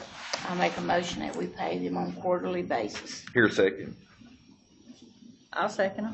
All those in favor, please signify by saying aye. Aye. Aye as well. I was looking, I got one question for David, just a little short one. I was looking over what the expenses were. Do we pay something for the volunteer fire department and rescue insurance, any kind of insurance? We have a volunteer fireman's insurance policy, yes. Is that for the rescue squad and the fire department? Yes. And They turn in a roster of what we hope are their active members, and it provides up to a certain amount of insurance if coverage. they get hurt on doing a call? It is actually one of the things that we should have up for debate of whether we would like to increase the coverages of that. I'm thinking about, they said they'd like to have the helicopter thing. Well, Transport, which when was we not had looked really at this in the expensive. past, it's extremely expensive. We had asked that they try to $65 keep, a year? we had tried to keep their roster smaller because, it's like any I insurance. know they got people on there that don't go answer calls, yes. We need to look at increasing that. I mean, It is, but we need to tighten the rosters. We need to tighten the roster. Yeah, they need to, that's like people at church don't join the church. I would ask Richie if he could facilitate some sort of meeting with I'd like to provide that for them. all the chiefs. If you could, Rich, in the next month or so, get all the chiefs together and tell them, give us a list of, 10? Active. 15? I mean, we would thought said before 12 to 15 seems like an adequate. Fire Of the most department, active there's members. about 35 people there. And, emphasize to them that we want to No, extend Richie, I want to be on that meeting. extend that coverage, but we can't do it for 50 people. 50 people, but we can for the active. Could you do that for us? 20 and 30 on it. Well, the fire department had about 25 people there when I was there, but a lot of them were not active. So Is there anything else? We passed this. they can trim that. Well, tell them we need to do emergency management meetings so that I can participate in that too. Well, why don't you facilitate that for us, you and Rich? Ron? I sure would like to see them. Yeah, 'cause I should be there too. Okay. He said for you to facilitate that, meeting. If you can, they'll listen to you. They put you in charge. Yeah, you are the director or whatever, ain't you? Yeah, he is. Yeah, I am. That's fine. I sure would. That's fine. All right, get it going. All right, supervisor comments. Ron, I'll start with you. After. Is that okay? Go ahead. Yeah, it is, but after my quarantine. Okay. We're moving on to supervisor's comments. We're trying to put a ribbon on this thing. Do you have any comments, Ron? I do. I would like to talk a minute about some things earlier in the meeting. Okay. I heard a lot of reference that we're the purse string earlier, and that is true. We are charged as the Board of Supervisors to be good stewards of the county's money and appropriate it as can be. Now, I happen to be the father of 3 lovely daughters, and I can remember back in their school days, you know, you had, I need $20 here for the dance cat, or I need $30 for the field trip. Certainly I asked what this money was going to go for, because I was the first string holder there. And the bottom line I want people to, you know, the public to realize is, yes, we do need to be the first string holder, and we need to question things, because we've identified 2 or 3 things now where we were misled by the school board, or they attempted to take money that they didn't really need. And I'll reference earlier tonight when I mentioned they came in asking for an extra $100,000 last year to hire a friend, and then they later, after I exposed it in the meeting, I got them to come off that position because they went to the next school board meeting and got rid of it. So yeah, we are, that's our responsibility. And please forget that word cut, because all the funding that comes to the schools from the state and other agencies is based on the number of students. So you've got to remember, we're being downsized because we're having less and less students each year. And that's all I have. Thank you. Ms. Kaiser? No, I have just come to realize that you cannot please. There's a bigger majority of people that you can't please than they are the ones you please. You reckon? I want to just try to work this to the best of our ability with what money we got without making hardships, but get along, and I'm sure, you know, we see our side, they see their side, every department sees their side, but we have to come together on what we got and what we got to work with. Ms. Lewis? I looked up today, when I took this office, I had to take an oath that I would honor and do what the Constitution of the United States and the Constitution of Virginia. Yeah, we did. And I have done my best thus far to keep that honor and that oath. I'm not a perfect person, I make mistakes, and I'm willing to listen to everybody's side. And I'm very thankful to live in Dickinson County. Well said. Ms. Wills? Go ahead. Will you go ahead? Go ahead. I'm big. Okay. I feel like I've been rode hard and put up wet tonight, Mr. Phillips.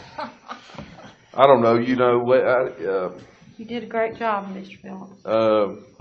Take this job we all do very seriously, and we want to do the right thing, and it is hard. You get beat up, and you, I don't know, maybe you deserve it, maybe I do, some of it, maybe I don't know, but I try to do the right thing by the taxpayers and by the families of the county. I really do. I think our board has made a lot of progress in a lot of areas, and just by the size of this agenda tonight, we've got a lot of things moving. I think we have a lot of positive things that we've accomplished in a short amount of time, given the amount of stuff that's been on our plate. Like Rhonda said, we're imperfect people. We can always do better, and I'm the number one person that can do better and should do better on some things, but we're trying. I mean, we're digging in and trying to make Dickinson County the best that it can be, and so I'm grateful to still have the office, and we're committed to work hard for the public. I really really do enjoy it, even though it is difficult sometimes. And I guess when you care about something, it is hard, and maybe it's not supposed to be easy, but I appreciate everybody's time. It's been a long evening. Appreciate the sheriff's office giving us security. Appreciate all the comments, even for the people that disagree with us. It's good to have people paying attention. So I think government works better when people are paying attention to what's going on. So I'll never be mad that somebody expresses their opinion, and hope that we've allowed everybody to do that. So at this point, I guess you don't have anything, Ms. Willis? Other than, I think Peggy said that she finds more people disagree than they agree. I think I found in my district that more people agree with me, and I'm very humbled that they have put me in 4 terms. But this has been the toughest term I've ever had. And I hope I continue to serve my people in my district and the county to the best of my ability. Amen. Hear a motion? Can I have just one moment of personal privilege? Yes, sir. Mr. Chairman. Mr. Chairman, you mentioned the agenda. It's a lot of work by your staff here to support you went into this. Your clerk, your county administrator, your county attorney's office, and your staff downstairs. You've got some excellent people. I've been here for a few months, and I can tell you that people who work in your office work diligently for the citizens and you to make this work. And this, without their help, putting all this together and making it happen and doing the physical work and the labor necessary to put this agenda is by no small feat. There is a lot of work went into this agenda for you and for the people of the county. And I just want to recognize your staff. They're very, very good people. I'd echo that totally. I think Adam, I forgot about him. Adam, they're part of this too. Yeah, I know he's got a family like me. They're excellent staff. I don't know if they're in bed, but mine's in bed, so I didn't get to put her to bed tonight, so it's hard. I apologize for leaving the IT staff, but they help us immensely in carrying out your duties and responsibility. They're smart men. Yeah, boy. Do I hear a motion to adjourn? I'll make a motion we adjourn. Your second. I'll second it. All those in favor, please signify by saying aye. Aye as well. Meeting is adjourned.